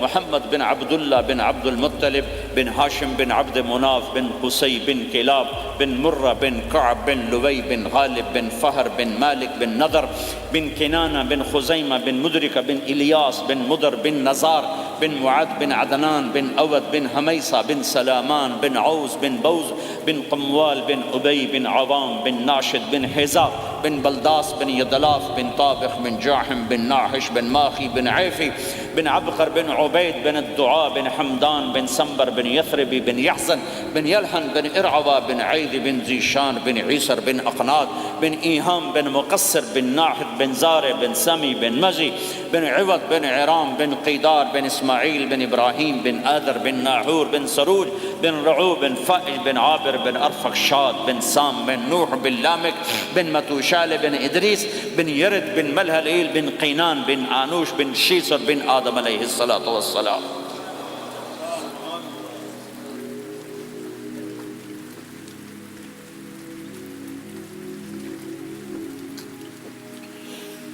اللہ کا اعلان ہے، جہاں رہو اللہ کے نبی کے طریقوں کو پکڑ کے رہو۔ اللہ تعالیٰ تک پہنچنے کا بس ایک ہی راستہ ہے، ایک ہی راستہ ہے، ایک ہی راستہ ہے، وہ ہے جناب رسول اللہ صلی اللہ تعالی علیہ وسلم کی مبارک زندگی۔ نقل مار لو، نقل مارنے سے پاس ہو نہیں جاتے لوگ۔ ہمارے انڈیا پاکستان میں خوب نقل چلتی ہے، وہ نقل لگاتے ہیں پاس ہو جاتے ہیں۔ میں بھی ذمہ داروں کی اولاد، پڑھنے کا شوق نہیں تھا، ہمیشہ نقل مار کے ہی پاس ہوئے، کیونکہ پڑھنے کا شوق ہی نہیں تھا۔ ماں باپ نے ڈنڈا چڑھا دیا کہ ڈاکٹر بنانا ہے، ڈاکٹر بنانا ہے، ڈاکٹر بنانا۔ مجھے کبھی زندگی بھر شوق نہیں ہوا کہ میں نے ڈاکٹر بننا۔ بھائیو، اپنے نبی کی نقل اتار، اللہ پاس کر دے۔ اس نے ایک چنا ہے جس کو حبیب بنایا ہے، 10,000 سال کا پروسیس ہوا اور اس میں سے محمد مصطفیٰ صلی اللہ علیہ وسلم کی ہستی کو وجود ملا۔ آپ کو آنے میں اتنا زمانہ چاہیے تھا کہ اعلیٰ سے اعلیٰ چیز کے بننے میں دیر لگتی ہے، تو کائنات 10,000 سال گھومی اور تب جا کر میرے حبیب مصطفیٰ صلی اللہ تعالی علیہ وسلم کو اللہ تعالیٰ نے وجود بخشا۔ سب سے عالی نسب، سب سے عالی خاندان، سب سے عالی صفات۔ اب اللہ کے خزانوں سے لینے کا راستہ پاؤنڈ نہیں، ڈالر نہیں ہے، تجارت نہیں ہے، اللہ سے لینے کا راستہ میرے نبی کا طریقہ ہے۔ تجارت میں ہو، زراعت میں ہو، جاب میں ہو، کھیتی باڑی میں ہو، میرے نبی کا طریقہ ایک مسجد کا ہے، نماز۔ 5 وقت کی نماز یہ میرے نبی کی آنکھوں کی ٹھنڈک ہے۔ 5 وقت کی نماز اس امت کی شان پہچان ہے۔ اور اللہ تعالیٰ نے پہلی امتوں پر اتنی بڑی مشقت ڈالی کہ ان کی نماز مسجد کے علاوہ کہیں نہیں ہوتی تھی، مسجد میں ہی ہوتی تھی۔ ہمارے لیے کتنی آسانی کر دی، جاب میں ہے، مصلی بچھا، نماز پڑھ۔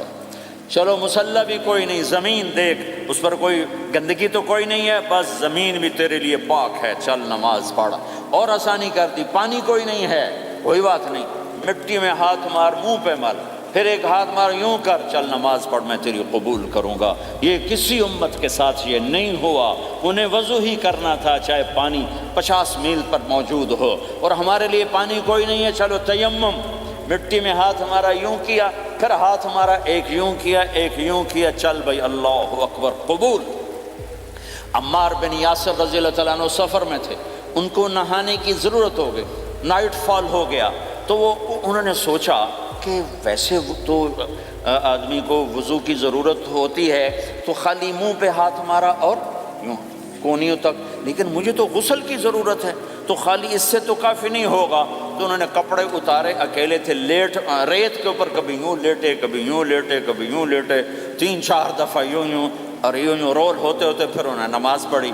آئے اللہ کے نبی کی بارگاہ میں، یا رسول اللہ مجھے رات کو نہانے کی ضرورت پڑ گئی، تو میں نے کہا وضو کے لیے تو خالی یہ 2 دفعہ کرنا کافی ہے، تو یہ تو نہانا تھا، تو میں تو ریت میں خوب رول ہوتا رہا۔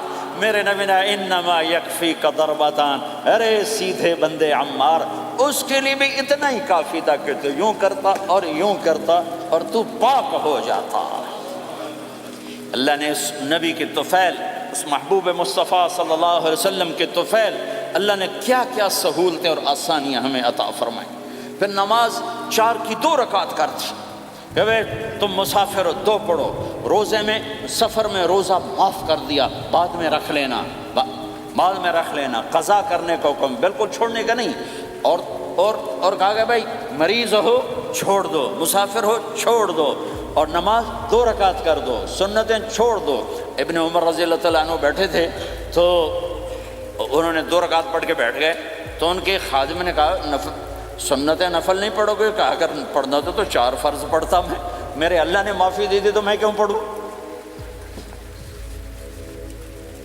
میرے نبی نے سفر میں سنتیں نہیں پڑھی کبھی، اپنی امت کو سہولت دینے، فجر کی سنتیں 2 پڑھتے تھے، اس کے علاوہ سنتیں نہیں پڑھی تاکہ میری امت کو سہولت ہو، آسانی ہو۔ ایک دفعہ بارش ہو رہی تھی اور کوئی جگہ نہیں تھی نماز پڑھنے کے لیے، تو آپ نے اپنی اونٹنی کو آگے کیا اور اس پر بیٹھ گئے، بیٹھے ہی تھے، پیچھے صحابہ نے اونٹنیوں پر ہی صفیں بنائیں، اور یہ نماز اونٹنی پہ بیٹھ کر ادا کی گئی۔ بارش کے اندر نماز اونٹنی کے اوپر نماز بھی ہو گئی، رکوع بھی ہو گیا، سجدہ بھی ہو گیا، سلام بھی ہو گیا۔ پہلی امتوں کے لیے نہیں تھا، سجدہ ہی کرنا پڑے گا۔ یہ اللہ کے محبوب مصطفیٰ صلی اللہ تعالی علیہ وسلم کی طفیل، میرے اللہ نے ہم پہ فضل و احسان کیا، تو میرے نبی کی زندگی میں عبادات میں نماز سب سے اعلیٰ نظر آتی ہے، سب سے نمایاں نظر آتی ہے، اور پھر بازار میں، گھر میں، دفتر میں، ماحول میں میرے نبی کے اخلاق، یہ زندگی کا دوسرا روشن پہلو ہے۔ میرے نبی کی ساری زندگی دو لفظوں میں آتی ہے، عبادت اخلاق، عبادت اخلاق، یا تو اور لفظ حقوق اللہ حقوق العباد، حقوق اللہ حقوق العباد۔ حقوق اللہ میں نماز سب سے اعلیٰ، اور حقوق العباد میں لوگوں کی برداشت کرنا، لوگوں سے درگزر کرنا، معاف کرنا، جھوٹ سے بچنا، دھوکے سے بچنا۔ میرے نبی سے پوچھا گیا یا رسول اللہ مسلمان کنجوس ہو سکتا ہے؟ ہم نے کہا ہو سکتا ہے۔ یا رسول اللہ مسلمان کمزور ہو سکتا ہے، بزدل ہو سکتا ہے، ڈرپوک ہو سکتا ہے؟ آپ نے کہا ہو سکتا ہے۔ یا رسول اللہ مسلمان جھوٹ بول سکتا ہے؟ آپ نے کہا نہیں، جھوٹ نہیں بول سکتا، جھوٹ نہیں بول سکتا۔ ہے میرے نبی نے فرمایا میرا امتی ہر گناہ کر سکتا ہے پر ایک جھوٹ نہیں بولے گا، ایک دھوکہ نہیں دے گا، لیکن پوری دنیا میں سب سے زیادہ جھوٹ بولنے والا اور دھوکہ دینے والا وہ اس امت کا فرد بن چکا ہے۔ سب سے زیادہ دھوکہ دینے والے ہم بن گئے، سب سے زیادہ جھوٹ بولنے والے ہم بن گئے۔ اور میرے نبی نے فرمایا تھا کہ مسلمان جھوٹ نہیں بولتا، دھوکہ نہیں دیتا، ہر گناہ کر سکتا ہے، جھوٹ نہیں بولے گا، دھوکہ نہیں دے گا۔ یہ میرے نبی کی زندگی کا دوسرا پہلو ہے کہ سچائی پہ جمو۔ چند پیسے بچانے کے لیے جھوٹ بولنا، ٹیکس بچانے کے لیے جھوٹ بولنا، کتنے پاؤنڈ بچا لو گے؟ ادھر تمہارے سامنے سچ روشن کھڑا ہوا ہے۔ میرے نبی نے کہا الصدق ینجی والکذب یہلک۔ ادھر جھوٹ کھڑا ہے، ادھر جھوٹ کے ساتھ 4 پاؤنڈ بچیں گے، ادھر سچ کے ساتھ اللہ ملے گا، لے لو جو لینا ہے لے لو۔ ہاں، الا لعنت اللہ علی الکاذبین، جھوٹوں پہ اللہ کی لعنت۔ اس لعنت کے ساتھ 400 پاؤنڈ بچا لیے، 4000 بچا لیے، 4 ملین بچا لیے، 4 بلین بچا لیے، 4 ٹریلین بچا لیے، ساری دنیا کو بچا لیا، اور اوپر اللہ کی لعنت پڑی تو اللہ کی قسم گھاٹے کا سودا ہے۔ اور سچے ہو گئے، سچ بولا، یہ میں 100 پاؤنڈ کماتا ہوں، لے لو جو لینا ہے اس میں سے، یہ میں 1000 پاؤنڈ کماتا ہوں، لے لو جو لینا ہے، یہ میں 50,000 پاؤنڈ کماتا ہوں، لے لو جو لینا ہے، کہ مسلمان کی زبان سے جھوٹ نہیں نکلتا، سچ ہی بولتا ہے۔ آپ تشریف لے جا رہے ہیں، ایک آواز ہے یا رسول اللہ، آپ نے یوں دیکھا کوئی نظر نہیں آیا، پھر آواز ہے یا رسول اللہ، تو آپ نے دیکھا کہ ہرنی ڈیر چھوٹی وہ کھڑی ہوئی رسی میں بندھی، تو آپ نے کہا کیا ہوا؟ کہا جی آپ کا صحابی مجھے پکڑ کے لایا ہے، میرے چھوٹے چھوٹے بچے بھوک سے رو رہے ہوں گے، آپ مجھے چھوڑ دیں، میں بچوں کو دودھ پلا کے واپس آ جاتا، مجھے پتہ ہے میرے اللہ کی تقدیر میرے بارے میں کیا ہے۔ تو آپ نے کہا اگر تو واپس نہ آئی تو پھر؟ تو اس نے کہا مجھے اللہ جہنم میں ڈال دے۔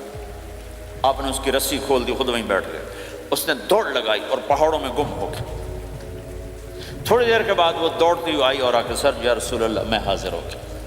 تو آپ نے اس کو باندھ کے وہیں آپ بیٹھ گئے نہیں۔ دیر کے بعد وہ صحابی آئے جنہوں نے اس کو شکار کیا تھا، پکڑا تھا، تو کہنے لگے، ان کا یا رسول اللہ آپ یہاں کیسے؟ کہ میں ایک درخواست لے کر آیا ہوں۔ کیا؟ کہ یہ ہرنی مجھے ہدیہ کر دو۔ کہ یا رسول اللہ سب کچھ آپ کا ہے، کہ بس یہ ہدیہ کر دو۔ یا رسول اللہ حاضر۔ تو آپ نے اس کو لے کر رسی اس کی گردن سے نکالی کہ جا بچی اپنے بچوں کے پاس جا کے خوشی منا۔ سچ نجات دیتا ہے اور جھوٹ ہلاک کرتا ہے۔ ایک ہرنی جان کی بازی کھیل گئی سچ بولنے کے لیے، تم چند پونڈوں پہ جھوٹ بولتے ہو، ایمان کو برباد کر کے رکھ دیتے ہو۔ مسلمان جھوٹ نہیں بولتا، مسلمان دھوکہ نہیں دیتا، مسلمان کی زبان سے سخت بول نہیں نکلتا، کسی کو بے عزت نہیں کرتا، کسی کو کی بے اکرامی نہیں کرتا، کسی کا دل نہیں توڑتا، کسی کو ذلیل نہیں کرتا، خود سہتا ہے، اوروں کو خوشیاں دیتا ہے، خود دکھ سہتا ہے، اوروں کو راحت دیتا ہے، خود تکلیف سہتا ہے۔ یہ میرے نبی کے اخلاق ہیں، یہ میرے نبی کی زندگی ہے، اور یہ اسلام کا سب سے بڑا چیپٹر ہے اور سب سے مشکل چیپٹر ہے۔ جب میرے نبی نے لمبی نمازیں پڑھی تو اللہ نے روک دیا کہ میرے حبیب ما انزلنا علیک القرآن لتشقی، اتنی لمبی نماز نہ پڑھ کے تو تھک جائے۔ میرے نبی نے تبلیغ میں زور دکھایا تو اللہ نے روک دیا، فَلْتَذْهَبْ نَفْسُكَ عَلَيْهِمْ حَسَرَاتٍ، میرے نبی اتنا غم نہ کر کے آپ خود ہی آہیں بھرتے بھرتے آپ مر جائیں۔ میرے نبی نے مال سارا خرچ کیا، اللہ نے اس سے بھی روک دیا، وَلَا تَبْسُطْهَا كُلَّ الْبَسْطِ فَتَقْعُدَ مَلُومًا مَحْسُورًا، اتنا خرچ نہ کریں کہ آپ خود پھر دکھی ہو کے بیٹھ جائیں۔ خرچ کرنا بہت بڑا عمل، تبلیغ سب سے سارے عملوں کا سردار عمل۔ تبلیغ سے بڑا کوئی کام ہوتا تو اللہ نبیوں کو دیتا، اگر تبلیغ سے بڑھ کر کوئی کام ہوتا تو اللہ نبیوں کو دیتا، گشت سے بڑھ کر کوئی محنت ہوتی تو اللہ نبیوں کو دیتا۔ 950 سال نوح علیہ السلام گشتی کر رہے ہیں، اور اللہ کی مان لو، اللہ کی مان لو، اتنا عظیم عمل کا میرے نبی درمیانہ نماز سب سے بڑی عبادت، میرے نبی درمیانہ کام۔ لیکن جب میرے نبی نے اخلاق اچھے کیے،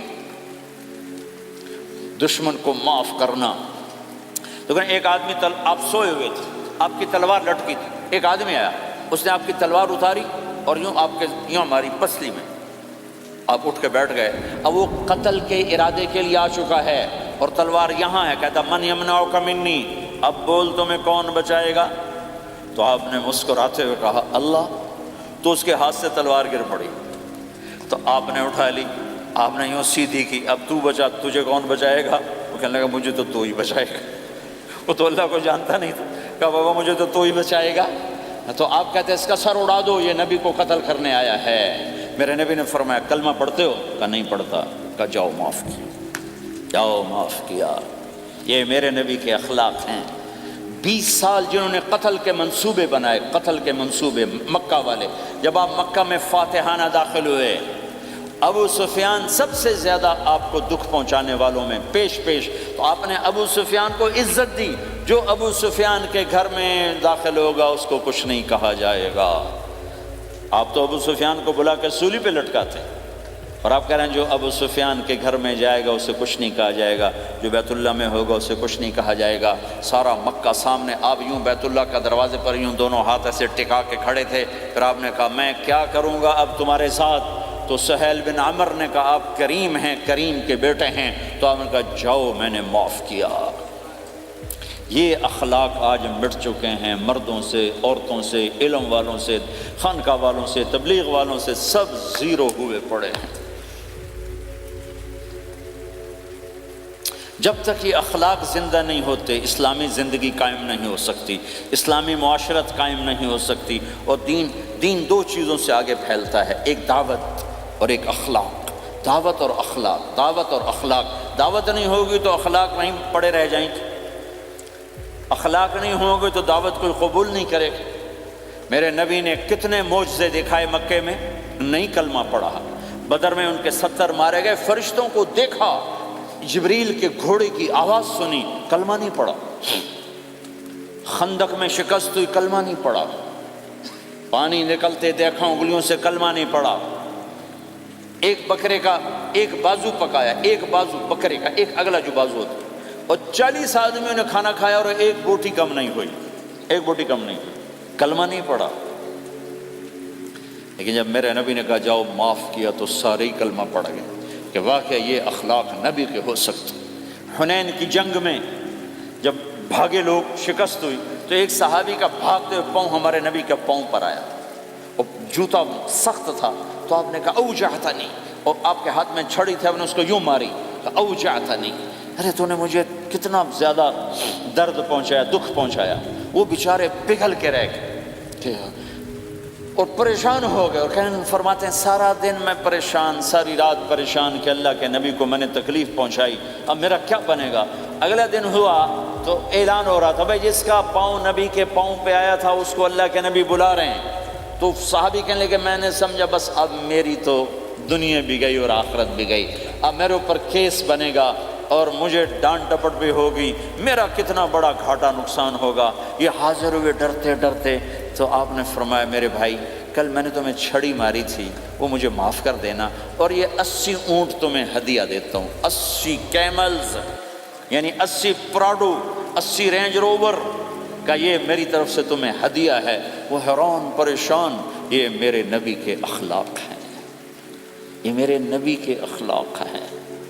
کانٹے بچھانے والی نے 4 دن آنا چھوڑ دیا، بیمار ہو گئی تھی، تو آپ نے کہا کیا بات ہے، وہ ہمارے راستے میں اب کانٹے کوئی نہیں ہیں؟ کہا جی وہ بیمار پڑی ہے جو کانٹے بچھاتی تھی۔ تو آپ اس کے گھر چلے گئے، ماں جی خیریت تو ہے، آپ ٹھیک تو ہیں؟ کہا بیٹا مجھے کلمہ پڑھا دے، بس تیرے اخلاق نے مجھے فتح کر لیا ہے۔ میرے بھائیوں یہ چیپٹر بھول چکے ہیں، بھول چکے ہیں، بھول چکے ہیں۔ جب تک یہ چیپٹر زندہ نہیں ہوگا، زندگی اسلامی نہیں بنے گی، معاشرہ اسلامی نہیں بنے گا، اور آگے قوموں کے لیے اسلام کا دروازہ نہیں کھلے گا۔ ہمیں معاف کرنا آتا ہو، ہمیں گالی دینے والے کو دعا دینا آتا ہو، غیبت کرنے والے کی تعریف آتی ہو، اور غیبت کرنے سے، غیبت سننے سے اپنے آپ کو ایسے بچاؤ جیسے زہر سے بچا دو، جیسے آگ سے بچاتے ہو۔ ایک دوسرے کو نفرت کا بول نہ بولو، ورنہ ساری زندگی تباہ و برباد ہو جائے گی۔ میرے رب کی قسم، میرے نبی نے کہا ایک زبان کا بول انسان بولتا ہے اور جہنم کی گہرائیوں میں گر جاتا ہے، اور ایک زبان کا بول انسان بولتا ہے اور جنت کے درجات پر چڑھ جاتا ہے۔ یہ زبان بہت طاقتور چیز ہے، میں ہر بیان میں اس کو دہرا رہا ہوں کہ جتنا یہ عمل ختم ہو چکا ہے اتنا کوئی عمل بھی نہیں ختم ہوا ہے۔ میرے نبی نے فرمایا معاذ تمہیں سارے دین کا خلاصہ بتاؤں؟ معاذ الا انبئک بمیلاک ھذا کلہ، میں تمہیں پورے دین کا خلاصہ بتاؤں؟ کون معاذ؟ کون معاذ جس کے ہاتھ میں علماء کا جھنڈا ہوگا؟ کون معاذ؟ میں ابھی مئی میں ان کے اردن اجتماع میں گیا، آگے ان کے اربد میں گئے، آگے وہاں ان کا مقبرہ ہے 18 کلومیٹر۔ میں گیا کمرے میں داخل ہوا تو سارا کمرہ خوشبو سے مہک رہا تھا، اور مجھے ایک شخص نے بتایا یہ خوشبو 24 گھنٹے یہاں آتی رہتی ہے۔ جن کو 18 ہجری میں انتقال ہوا، 1417 سال ہو گئے مرے ہوئے، اور قبر سے خوشبو آ رہی، خوشبو آ رہی، خوشبو آ رہی۔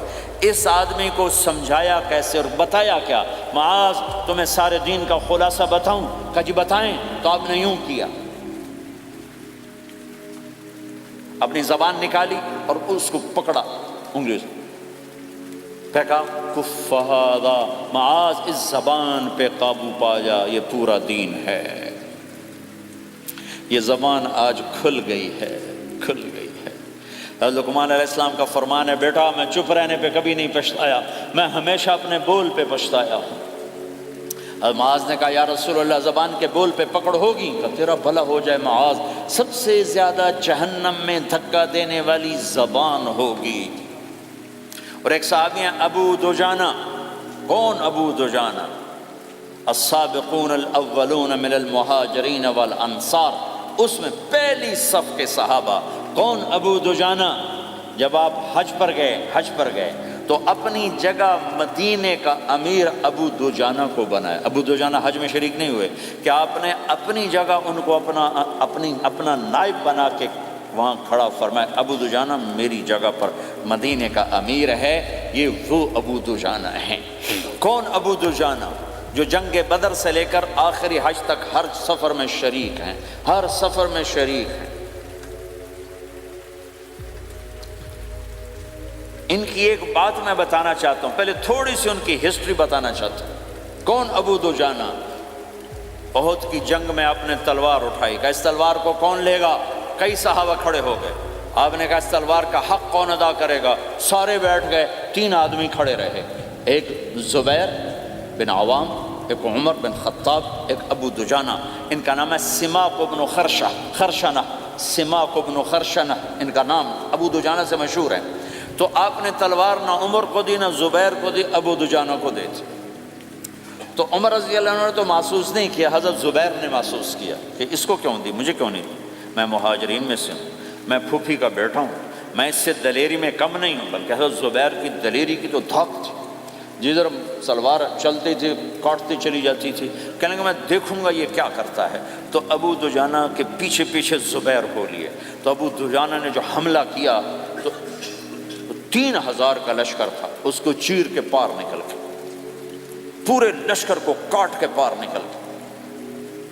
اور آگے عورتیں کھڑی تھیں جو مکے کے لشکر کو تیار کر رہی تھیں، نحن بنات طارقی نمشی علی النمارق مشی القتل بوارقی المسک فی المخالق المسک فی المفارق والدر فی المخالق ان تقبلوا نعانقی وتدبروا نفارقی فراق غیر وامقی، یہ گانا گا رہی تھیں اور ان کو تیار کر رہی تھیں۔ تو جب ابو دجانہ کی تلوار نظر آئی تو سب بھاگی، ہندا پکڑی گئی تو آپ نے یوں اپنی تلوار ہندا کے سر پر رکھی، انہوں نے چیخ ماری، تلوار ہٹا لی۔ تو زبیر پیچھے پیچھے کہ یہ کیا کیا ہے؟ جنگ میں اگر کوئی عورت حصہ لے اسے مارنا جائز ہے، ویسے جائز نہیں ہے، عورت کو، بچے کو، بوڑھے کو ہاتھ لگانا جائز نہیں ہے۔ تو انہوں نے کہا تلوار کیوں نہیں چلائی؟ کہا میرے محبوب کی تلوار ہے، عورت کے خون سے رنگین کر کے اس کی شان نہیں گھٹانا چاہتا، یہ میرے نبی کی تلوار۔ پھر واپس ہوئے، پھر اٹیک کیا اور پھر مجمع کو چیر دیا۔ سامنے ایک آدمی آ رہا تھا ہاتھی کی طرح، اتنا لمبا موٹا تازہ۔ تو زبیر کہنے لگے میرے جی میں آیا کبھی اس کی ٹکر ہونا پھر میں دیکھوں ابو دجانہ کیا چیز ہے۔ تو اللہ کا کرنا ایسا ہوا، ابو دجانہ دونوں آمنے سامنے ہو گئے۔ تو وہ ایسے شاہ سوار تھے کہ دونوں طرف کے لشکر ذرا تھم گئے اور وہ دونوں بھڑ گئے۔ ابو دجانہ کے اپنے جوہر، اس پہلوان کے اپنے جوہر، غبار اٹھا، مٹی اٹھی، اور اس کی اپنی طاقت، ان کی اپنی طاقت، انہوں نے ابو دجانہ کو اس نے زخمی کر دیا۔ ابو دجانہ نے جو جوش میں آ کے ماری تلوار، اس کو لگی یہاں، تو اتنی طاقت سے لگی کہ اس کے نیچے اتر کر 2 ٹکڑوں میں تقسیم کر دی۔ ماری تو ایک حصہ ادھر، ایک حصہ، پھر یوں دیکھا اور اپنے چہرے سے لوہی کی ٹوپی اتاری، کما ترا انا ابو دجانہ، کیا دیکھ رہے ہو؟ میں ہوں ابو دجانہ، تلوار صحیح لی ہے میں نے، غلط نہیں لی۔ یہ ابو دجانہ ہیں۔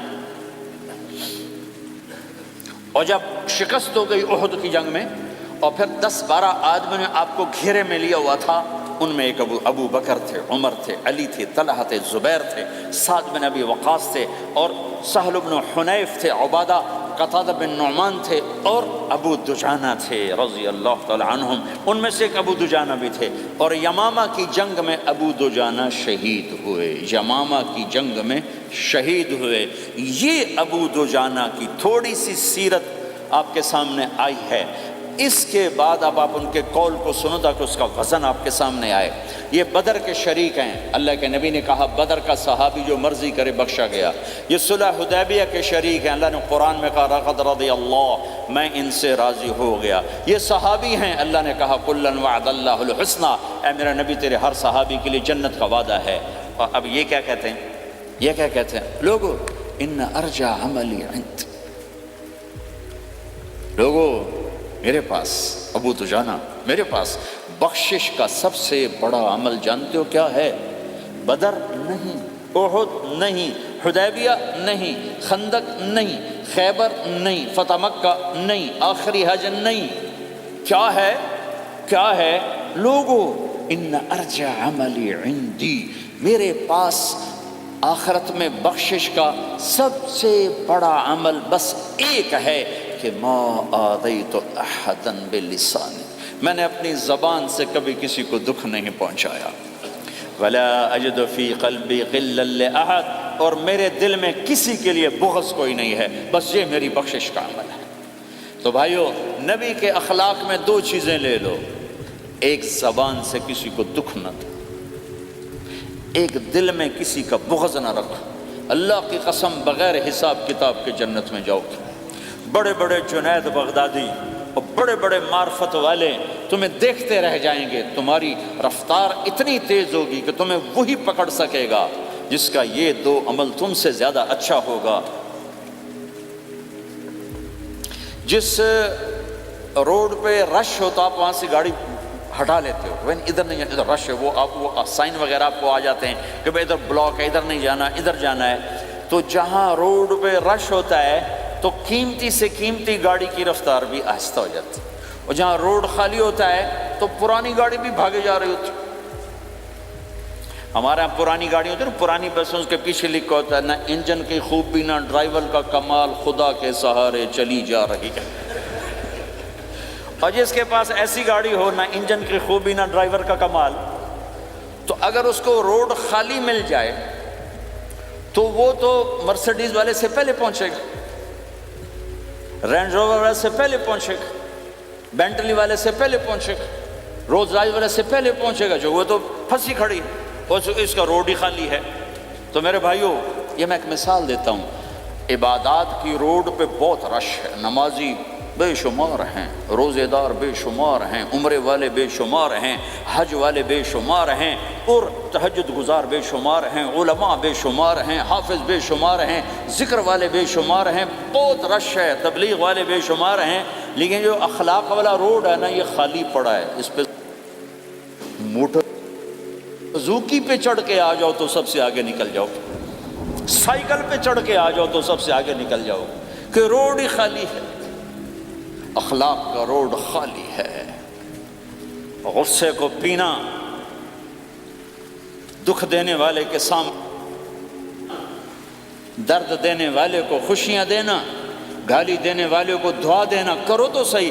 میرے رب کی قسم، اس میں وہ لذت ہے، وہ لذت ہے کہ ساری دنیا کی لذتیں تمہیں بھول جائیں گی اگر یہ لذت تمہیں مل گئی۔ پی جا ایام کی تلخی کو بھی ہنس کے ناصر، غم کے سہنے میں بھی قدرت نے مزہ رکھا ہے۔ اپنے لہو کے گھونٹ پی، زخم پہ زخم کھا کے جی، آہ نہ کر لبوں کو سی، عشق ہے دل لگی نہیں، سینے پہ تیر کھائے جا، آگے قدم بڑھائے جا، یعنی زبان حال سے کہہ دے کہ ہاں ستائے جا۔ آج اخلاق کوئی نہیں ہے، میں تو روتا پھرتا ہوں۔ تبلیغ میں نکلو نکلو نکلو، خانقاہوں میں ذکر ذکر ذکر، اور مدرسوں میں فقہ فقہ فقہ، کوئی تو اس سبق کو بھی، یا اور بھی دکھ ہیں زمانے میں محبت کے سوا، راحتیں اور بھی ہیں وصل کی راحت کے سوا۔ جس دن امت کے اخلاق زندہ ہوئے، آپ اسلام کی بہار دیکھو گے۔ اگر اپنے گھر میں خوشیاں لانا چاہتے ہو تو اللہ کی قسم بڑے گھر سے نہیں آئے گی، کوئی 5 لاکھ پاؤنڈ کی گاڑی سے خوشی نہیں آئے گی، کوئی بہت بڑا عالی شان بنگلہ بنانے سے خوشی نہیں آئے گی، تمہارے اخلاق سے گھر میں خوشی آئے گی۔ اگر بیوی کا سلوک تمہارے ساتھ اچھا ہے، تمہارا سلوک بیوی کے ساتھ اچھا ہے، اس گھر میں خوشی ہے۔ بیوی کا بول بدتمیز ہو تو خامند کی زندگی برباد، خامند کا بول بدتمیز ہو تو بیوی کی زندگی برباد، اولاد بد اخلاق ہو تو ماں باپ کی زندگی برباد، ماں باپ میں سختی ہو تو اولاد کی زندگی برباد، بھائی بھائی میں بول میں سختی ہو تو بھائی کی زندگی برباد، بہن بھائیوں میں سختی ہو تو بہن بھائی کی زندگی برباد، نیبر کے ساتھ سختی ہو تو نیبر کی زندگی برباد۔ میرے نبی نے فرمایا، ما آمن بی من بات شبعان و جارہ جائع، وہ میرے اوپر ایمان لایا ہی نہیں جو خود پیٹ بھر کے کھائے اور پڑوسی بھوکا ہو۔ واللہ لا یؤمن، واللہ لا یؤمن، واللہ لا یؤمن، 3 دفعہ اللہ کی قسم ایمان والا نہیں، اللہ کی قسم ایمان والا نہیں، اللہ کی قسم ایمان والا نہیں۔ کون یا رسول اللہ؟ الذی لا یأمن جارہ بوائقہ، جو پڑوسیوں کو تنگ کرے وہ ایمان والا نہیں ہے۔ میرے بھائیوں، یہ چیپٹر مٹ چکا ہے، کہیں نہیں دیکھنے کو ملتا ہے۔ ایسا نہیں کہ دنیا خالی ہو گئی ہے، لیکن 1 کروڑ میں 1 ملا تو کیا ملا، 1 کروڑ میں بھی 1 نہیں ملتا۔ میں بڑے لمبے سفر کر کر کے اس نتیجے پر پہنچا ہوں کہ 1 کروڑ مسلمان اکٹھے کروں، اس میں لاکھوں تہجد گزار ہوں گے، لاکھوں 5 وقت کے نمازی ہوں گے، اس میں لاکھوں عمرے حج کرنے والے ہوں گے، اس میں لاکھوں علماء حفاظ ہوں گے، لیکن شاید اخلاق والا ایک بھی نہ۔ اپنی زندگی کو اگر سکھ دینا ہے، چیزوں کے پیچھے نہ دوڑو، اخلاق بناؤ۔ مقدر کی چیزیں ملیں گی، کمائیوں میں حلال لاؤ، حرام سے بچو، سچ پہ آؤ، جھوٹ سے بچو، دھوکہ نہ دو کسی کو، ورنہ زندگی ویران ہو جائے گی۔ ٹیکس بچانے کے لیے جھوٹ نہ بولو، ورنہ دل کالا ہو جائے گا۔ جھوٹ پیسے کی خاطر، لعنت ہے اس دولت پر، لعنت ہے اس ملک پر۔ ہے کیا مثالیں اس امت نے قائم کی ہیں، اچھوں سے برے، بروں سے اچھے ہمیشہ پیدا ہوتے چلے آئے۔ یزید فاسق، فاجر، ظالم، 3 بر اعظم کی حکومت چھوڑ کے مر رہا ہے، 34 سال کی عمر، اور بعض آتا ہے 38 سال کی عمر، 40 سال کو نہیں پہنچا، 40 سال سے پہلے مر گیا۔ اس کا بیٹا معاویہ بن یزید رضی اللہ تعالیٰ عنہ، 3 بر اعظم کی حکومت، 3 بر اعظم کی حکومت، 40 دن حکومت کی، 40 دن۔ پھر اپنے سارے خاندان کو اکٹھا کیا اور کہا دیکھو لوگو، جس حکومت کے نیچے حسین کا خون گرا ہو میں اس حکومت پہ لعنت بھیجتا ہوں۔ یہ ہے تمہاری حکومت، جس کو مرضی دے دو، مجھے نہیں چاہیے۔ 3 بر اعظم کی حکومت چھوڑ دی، صرف 22 سال کی عمر میں، 22 سال کی بھرپور جوانی کی عمر میں حکومت کو لات مار دی۔ میں چند پاؤنڈ کے لیے سچ کو لات مار دوں، میں چند پاؤنڈ کے لیے انسانوں کو دھوکہ دوں؟ تو بھائیو سچ کے عادی بنو۔ بڑا عالی خلق ہے سچ بولنا، بڑے عالی اخلاق ہیں لوگوں کو نفع پہنچانا، لوگوں کے سامنے میٹھا بنو، کڑواہٹ اندر رکھو، مٹھاس تقسیم کرو، پوری دنیا میں دین زندہ ہوگا۔ اس نقل و حرکت، یہ دعوت کی نقل و حرکت، میں بولٹن میں آج سے 31 سال پہلے بھی آیا تھا، 20 آدمی نہیں اکٹھے کر سکے تھے ہم، سارے دن کے گشتوں کے بعد۔ ایک گرجا مسجد تھا اس وقت، تو ہم کو 50 آدمی اکٹھے نہیں کر سکے تھے۔ آئیے ہزاروں کا مجمع ہے، اس کے پیچھے پتہ نہیں کتنی محنتیں ہوئی ہیں، تب جا کر یہ رنگ بنا ہے، اس ایک شکل بنی ہے، اس میں رنگ بھرنے کی ضرورت ہے، اور وہ ہے میرے نبی کے اخلاق، میرے نبی کی مبارک زندگی، جس میں درگزر، جس میں معاف کرنا، جس میں میٹھا بول، جس میں چھوٹا بن جانا اور دوسرے کو بڑا بنانا، جس میں سچ بولنا، جس میں دھوکے سے بچنا، یہ مسلمان کی شان ہے۔ تو ہمارے تو نوجوان یہاں کی لڑکیوں کو دھوکہ دیتے ہیں، پیپر بنانے کے لیے یہاں کی لڑکیوں سے شادی کرتے ہیں، ان کی زندگیاں برباد کر دیتے ہیں، اپنا ایمان خراب کرتے ہیں، ان کی زندگی خراب کرتے ہیں۔ مسلمان ہی دھوکے باز بن جائے تو لوگوں کو راہبری کون دے؟ راہبر کون بنے گا؟ تو میرے بھائیو، اللہ اس کے رسول کو ڈھونڈنے کے لیے یہ تبلیغ کی محنت ہے، در در پھرو، اور یہ 2 باتیں بن جائیں، ایک ہماری عبادات ٹھیک ہو جائے، ایک ہمارے اخلاق ٹھیک ہو جائے۔ اس کو لے کر جب ہم پھریں گے تو اللہ کے فضل سے ایک لہر چلے گی جو دنیا کے ہر آخری کونے تک پہنچے گی، ہر گھر کو اللہ تعالیٰ توحید کے نور سے روشن کر دے گا۔ اس کے لیے ہم وقت مانگتے ہیں کہ یہ ایک زندگی ہے جو میرے 1.25 گھنٹے کی تقریر سے 1.5 گھنٹے کی تقریر سے قابو میں نہیں آئے گی، اس کو سیکھنے کے لیے وقت مانگتے ہیں۔ نکلو میرے بھائیو، اور آج تک جو اللہ پاک کے ساتھ، اللہ کے رسول کے ساتھ کوئی جنگ کی، اس سے صلح کر لو، کسی سے لڑے ہوئے ہو فوراً صلح کر لو، اس کو بھی منا لو، اس سے بھی مان جاؤ، کسی سے روٹھے نہ رہو، کسی سے قطع تعلق نہ کرو، سب سے سلام کرو، دل کو صاف رکھو۔ ابو دجانہ جیسی ہستی فرماتے ہیں کہ میری بخشش کا عمل یہ ہے کہ زبان سے دکھ نہیں دیا، دل میں بغض کوئی نہیں، اور وہ کہتے ہیں یہ میرا سب سے بڑا عمل ہے۔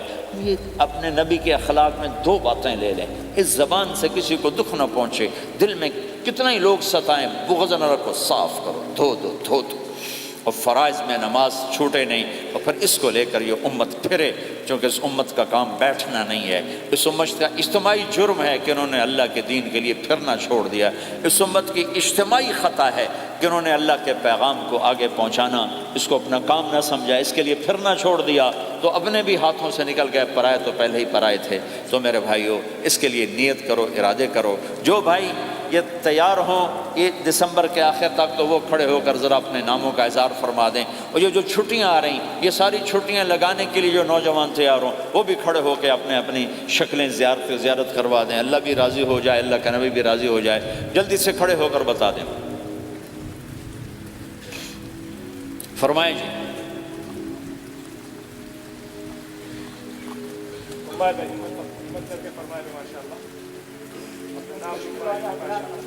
بولو بھائی، یہ چھٹیاں تو ماشاءاللہ ہوتی ہیں، اس میں نوجوانوں کو نکلنا چاہیے۔ اکثر نوجوان بیٹھے ہیں، اٹھو بھائی۔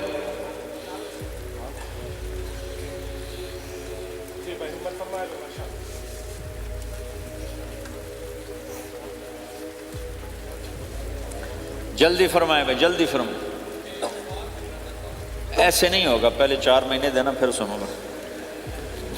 بیٹھ جاؤ، یہاں سوال نہیں کیا جاتا.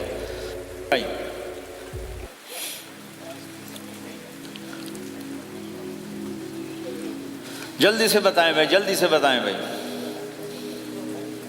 ان چھٹیوں میں کون نکلے گا اللہ کے راستے میں؟ ان چھٹیوں میں جو نوجوان تیار ہوں کھڑے ہو جائیں. ان چھٹیوں میں جو تیار ہیں چھٹیاں لگانے کے وہ کھڑے ہو جائیں. چھٹیاں اللہ کے راستے میں.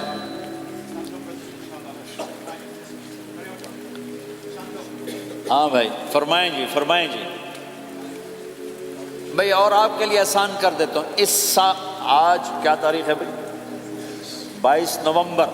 اگلے سال 22 نومبر تک اللہ زندگی رکھے، جو بھائی چلے 4 مہینے کے لیے تیار ہوں وہ کھڑے ہو جائیں. 1 سال کے اندر، 1 سال کے اندر انشاءاللہ ہم جائیں گے، وہ بھائی کھڑے ہو جائیں.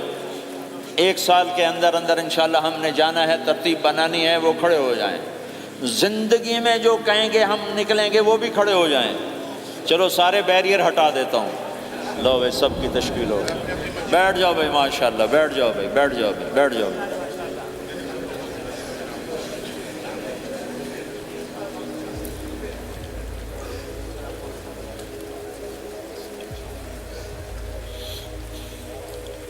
ہاں بھائی بیٹھ جائیں. میں دعا کرتے ہیں. دعا سے پہلے تھوڑی سی بات کرنا چاہتا ہوں، سن لیں پھر انشاءاللہ دعا کرتے ہیں.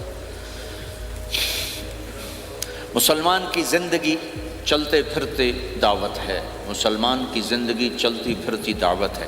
اگر اسلام ہماری زندگی میں ہو، عبادات ایسی چیزیں جو نظر نہیں آتی، اخلاق ایسے چیزیں جو چھپ نہیں سکتی. اخلاق ایک ایسی صفت ہے جس کو آپ چھپا نہیں سکتے. بد اخلاقی ایسی برائی ہے جس کو آپ چھپا نہیں سکتے. شراب تو چھپ سکتی ہے، اندر کمرے میں بیٹھ کے پی لے. روزہ چھپ سکتا ہے، نہیں رکھا کسی کو کیا خبر. نماز بھی چھپ جاتی، نہیں خبر پڑھی ہے کہ نہیں پڑھی. لیکن برے اخلاق بھی نہیں چھپتے اور اچھے اخلاق بھی نہیں چھپتے. ایک اچھے اخلاق خوشبو کی طرح مہکتے ہیں اور برے اخلاق گندگی کی طرح بدبو چھوڑتے ہیں. ہمارا معاشرہ اسلامی اس وقت بنے گا جب ہمارے اخلاق عالی ہوں گے. تو یہ نقل و حرکت اس کو طاقت پہنچائے گی. یہ گھر بیٹھنے سے چیز نہیں آئے گی بھائی، پھرنا پڑے گا، دھکے کھانے پڑیں گے. لیکن ان دھکوں میں بھی اللہ نے بڑی لذت رکھی ہے. بہت عجب نشہ ہے اس کا. جنید جمشید مجھے پہلی دفعہ ملا 97، جب وہ بہت بڑا اس وقت تھا، وہ لیجنڈ گلوکار.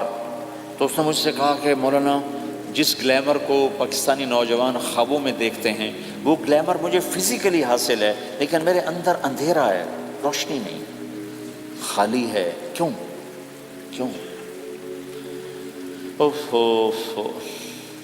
میں نے کہا تمہارے سیدھے گھٹنے میں درد ہو، تم الٹے گھٹنے میں دوا لگاؤ تو فائدہ ہوگا کہ نہیں. میں نے کہا اندھیرا تمہاری روح میں ہے اور تم روشن کر رہے ہو جسم کو، کبھی میوزک سے، کبھی کسی چیز سے، کبھی کسی چیز سے. تو عورت، شراب، میوزک، ان کا روح میں کوئی واسطہ ہی نہیں. یہ روح تک جاتی نہیں. ان کی پینیٹریشن جسم تک ہے اور جسم کو کنٹرول روح کرتی ہے. جب روح میں بھوک اٹھتی ہے تو وہ پریشانی میں کی شکل میں ظاہر ہوتی ہے. تم اللہ سے تعلق بنا لو، یہ سب کچھ ٹھیک ہو جائے گا. پھر جب اس نے 3 چیلے شروع کیے تو اس کا مجھے فون آیا. ہمارا ایک شہر ہے چھوٹا سا، زلزلے میں ختم ہو گیا تھا، بالا کوٹ. تو اس کا مجھے وہاں سے فون آیا کہ مولانا میں ایک پرانی مسجد میں ایک پھٹی ہوئی چٹائی پر لیٹا ہوا ہوں اور جس سکون کو میں 5 سٹارز ہوٹل میں دیکھتا تھا، ڈھونڈتا تھا، وہ آج مجھے یہاں مل چکا ہے. اور مجھے یوں لگتا میں ہوا میں اڑ جاؤں، میں ہوا میں اڑ جاؤں. کیا ہوا کہ اللہ سے تعلق بنا اور روح میں سکون آ گیا، ٹھنڈک آ گئی. تو ایک گناہوں سے بچنا اور ایک فرائض کو پورا کرنا، ایک اپنے اخلاق کو ٹھیک کرنا، یہ چند ایک کام ہیں جو کر لے گا اللہ اسے آباد کر دے گا. جہاں ہو نماز نہ چھوٹے، رمضان آ جائے روزے نہ چھوٹے، زکوٰۃ فرض ہو جائے خوشی سے ادا کریں، اپنی کمائیوں کو حلال پہ لائیں، غلط کاغذات سے، غلط پیپر سے، غلط ہیرا پھیری سے پیسہ نہ بنائیں. یہ پیسہ تباہی کے سوا کچھ نہیں لاتا. اپنی حلال کمائی کرو، کہ میرے نبی کا فرمان ہے جو صبح سے شام تک حلال کمانے میں تھکتا ہے اس کے اس دن کے سارے گناہ معاف ہو جاتے۔ سعد بن معاذ بیٹھے تھے، ان کے ہاتھوں پر اللہ کے نبی کی نظر پڑی تو ہاتھ بڑے سخت تھے، تو ہم نے کہا سعد تیرے ہاتھ اتنے سخت کیوں ہیں؟ کہا جی میں اپنے باغ میں خود کام کرتا ہوں، اس سے یہ سخت ہو گئے۔ تو آپ نے سعد کا ہاتھ پکڑا اور ایسے چوما اور کہا اپنے بچوں کو حلال کھلانے میں بچوں کو حلال کھلانے میں جو ہاتھ ایسا ہو جائے گا اس پہ جہنم کی آگ حرام ہو جائے گی۔ کہ بھائیو حلال، جھوٹ نہ داخل کرو، چاہے کتنے بڑے مفتی فتویٰ دیں کہ ٹیکس بچانے کے لیے جھوٹ بولنا جائز ہے، میں کہتا ہوں نہیں، سچ ہے۔ دو سودے ہیں، ایک طرف چند سو پاؤنڈ ہیں، ایک طرف سچ ہے، جس کو لینا ہے لے لو۔ سچ کو لوگے تو اللہ کے قدموں میں چلے جاؤ گے، اللہ کے حبیب کی چھاؤں میں چلے جاؤ گے، اللہ کی چھاؤں میں چلے جاؤ گے۔ جھوٹ، ہاں صرف جھوٹ بولنا جائز ہے، دو بھائی لڑ پڑے ان میں صلح کرانے کے لیے جھوٹ بولنا جائز ہے۔ میاں بیوی لڑ پڑیں تو بیوی کو منانے کے لیے خامند جھوٹ بول سکتا ہے، خامند کو منانے کے لیے بیوی جھوٹ بول سکتی ہے۔ اس کے علاوہ جھوٹ نہیں ہے، سچ کے ساتھی بنو۔ اللہ کی قسم وہاں سے رزق آئے گا جہاں سے وہم و گمان بھی نہیں۔ پھر آپ اس حکومت کو دھوکہ دیتے ہو جو آپ کی ہمدرد۔ ہماری حکومتیں تو خود بھی چور ہیں تو ان کو چور پڑے ہوئے، چوروں کو چور پڑے ہوئے۔ تمہاری حکومتیں تو چور نہیں ہیں تو تم پہ خرچ کرتے ہیں۔ ان سے بینیفٹ لینا ہو تو پیچھے ہو، ان کو ٹیکس دینا ہو تو کہتے ہو کدھر لکھا ہے شریعت میں ٹیکس دینا جائز ہے؟ کہاں لکھا ہوا؟ آگے مفتی بھی بیٹھو میں فتوے دینے کے لیے۔ جب ان سے نفع اٹھاتے ہو تو ان کو نفع پہنچاؤ، ان سے سہولتیں لیتے ہو ان کو سہولت پہنچاؤ۔ یہ تمہارے خرچ کرنے میں دیانتدار ہیں، ان کے ساتھ بددیانتی نہ کرو۔ مسلمان ہو اور دھوکہ، یہ دو چیزیں جوڑ نہیں سکتی۔ اپنی عیاشی تھوڑی کم کر دو تو اللہ اس میں برکت دے گا۔ آپس میں کبھی اونچ نیچ ہو جائے فوراً صلح کرو، لڑائی پہ باقی نہ رہو کہ یہ ہم نے بات نہیں کرنی، ہمارا سلام دعا ختم، ایسا کبھی نہیں کرو۔ اونچ نیچ ہوتی ہے لیکن فوراً صلح کرو۔ ماں باپ میاں بیوی کٹھے رہتے ہیں تو ہمارا سسرالی معاشرہ بہت سخت قسم کا ہے، ماں باپ اتنی مداخلت کرتے ہیں بچے میں کو ان کی زندگی تباہ کر دیتے۔ ساس سسر بہو پہ اتنا حق جتلاتے ہیں کہ خامد کا بھی اتنا حق نہیں رہ جاتا، اس سے زندگی ٹوٹ جاتی ہے۔ اگر سسر ہو بہو کو عزت دو، ساس ہے بہو کو عزت دے، بہو ہے ساس سسر کو عزت دے، لیکن اللہ کی قسم ساس اور سسر کا بہو پہ کوئی شرعی حق کوئی نہیں۔ میرے بچے کی شادی ہوئی، میں نے اپنی بیوی سے کہا بات سنو، ہم کسی کی بیٹی کو لے کے آ رہے ہیں، اگر ماں بن کے دکھاؤ گی تو میں یہاں اس کو لاؤں گا، اور اگر ماں بن کے نہیں دکھانا تو میں اس کو الگ گھر دیتا ہوں، تاکہ ہم اس کی زندگی میں دخل انداز نہ ہوں، ہم ان کی زندگی کو خراب نہ کریں۔ اگر کسی کے پاس الگ گھر دینے کی وسعت نہیں ہے تو وہ خود تو الگ ہو سکتا ہے کہ نہیں ہو سکتا؟ ایک ہی گھر میں رہتے ہیں، الگ گھر کی وسعت نہیں تو دونوں باہر نکل جاؤ، بچوں کی زندگی سے باہر نکل جاؤ، اپنا ان پر حاوی نہ کرو ورنہ آپ خود بھی برباد ہو جاؤ گے، ان کو بھی برباد کر دو گے۔ کتنی طلاقوں کے پیچھے ساس اور سسر ہیں، کتنی طلاقوں کے پیچھے میاں بیوی کی آپس کی بدتمیزی ہے کہ اس ماحول میں برداشت کرنے کا رواج ہی ختم ہو گیا۔ برداشت نہیں کرنا، بڑا نقصان سہنا ہے، چھوٹا نہیں سہنا۔ ڈائمنڈ کیسے بنتا ہے؟ ڈائمنڈ کاربن ہے، وہ ڈائمنڈ کیسے بنتا ہے؟ وہ پریشر کو برداشت کرتا اللہ چمکا کے اسے ڈائمنڈ بنوا دیتا۔ تو نوجوانوں کے ذمے ہے کہ اپنی بیوی کو پروٹیکشن دیں ماں باپ سے، ماں باپ زیادتی کریں سامنے آ جائیں، ہاتھ جوڑیں، پاؤں پکڑیں، بدتمیز نہ ہوں کہ ابا جی میں آپ کا حکم، اب مجھے اس کا کیا کرنا ہے، اماں جی اب مجھے فرمائیں میں کیا کرنا ہے، میرے ذمے ہے، اس کے ذمے نہیں ہے۔ بیوی زیادتی کرنے لگے تو اس کے سامنے ہو جاؤ، دیکھو بیگم کہ تیرا میرا رشتہ ٹوٹ سکتا ہے، ماں باپ کا رشتہ ٹوٹ نہیں سکتا ہے۔ ماں باپ کا وہ رشتہ ہے جسے توڑا نہیں جا سکتا، نکاح تو ایک بول پہ ٹوٹ جاتا ہے، میں تیری ہر ضرورت پوری کروں گا لیکن تو میرے ماں باپ کے لیے تکلیف کا باعث نہ بن۔ یہ مرد کی ذمہ داری ہے، ہم یہ معاشرہ بھلا چکے ہیں۔ ہمارے پڑوسی ذمہ دار تھے، ان کے بچے کے نکاح میں گیا تو وہ مجھ سے کہنے لگے مولانا میری بیگم نے مجھ سے کہا کہ دیکھو ہم زندگی گزار چکے ہیں، اب یہ بچے زندگی شروع کرنے لگے ہیں، تو پہلے میرے بیٹے کے لیے الگ گھر بنا اور اس کی بیوی کی ڈولی کو وہاں لے کے آ، میرے گھر میں نہ لانا کہ ایسا نہ ہو ہم میاں بیوی بچوں کی زندگی خراب کر دیں۔ تو پہلے میں نے بیٹے کا گھر بنایا ہے، اب اس کی شادی کر رہا ہوں، اس کی بیوی کی ڈولی وہاں اترے گی، میرے گھر میں نہیں اترے گی کہ ہم دونوں میاں بیوی کہیں ان کو خراب نہ کر بیٹھے۔ اور ہر آدمی کے پاس تو اتنے وسائل نہیں ہیں کہ وہ الگ گھر دے، لیکن یہ وسائل تو سب کے پاس ہیں کہ ان کی زندگی سے نکل جائے۔ ہاں ان میں کوئی کھٹ پٹ ہو جائے تو صلح کرانے آئیں، لیکن ہوتا کیا ہے کہ لڑکے کے ماں باپ اپنے بیٹے کے حمایتی ہوتے ہیں، لڑکی کے ماں باپ اپنی بیٹی کے حمایتی ہوتے ہیں، اور آپس میں جنگ شروع ہو جاتی، نہ یہ نیچے ہوتا ہے نہ وہ نیچے ہوتا ہے۔ نئی نئی شادی ہوتی، زندگی گزارنے کا پتہ نہیں ہوتا، ٹھوکریں کھاتے ہیں تو ان کو سنبھالنے کی ضرورت ہوتی ہے، لیکن ہوتا کیا ہے کہ ماں باپ اپنے بیٹے کے کان میں نہ بیوی کی شکایتیں لگاتے رہے، یہ کرتی ہے یہ کرتی ہے یہ کرتی ہے، اور وہ بچی کو اس کے ماں باپ کہتے رہے یہ کرتے ہیں یہ کرتے ہیں یہ کرتے ہیں۔ زبان پر ٹیپ لگا لو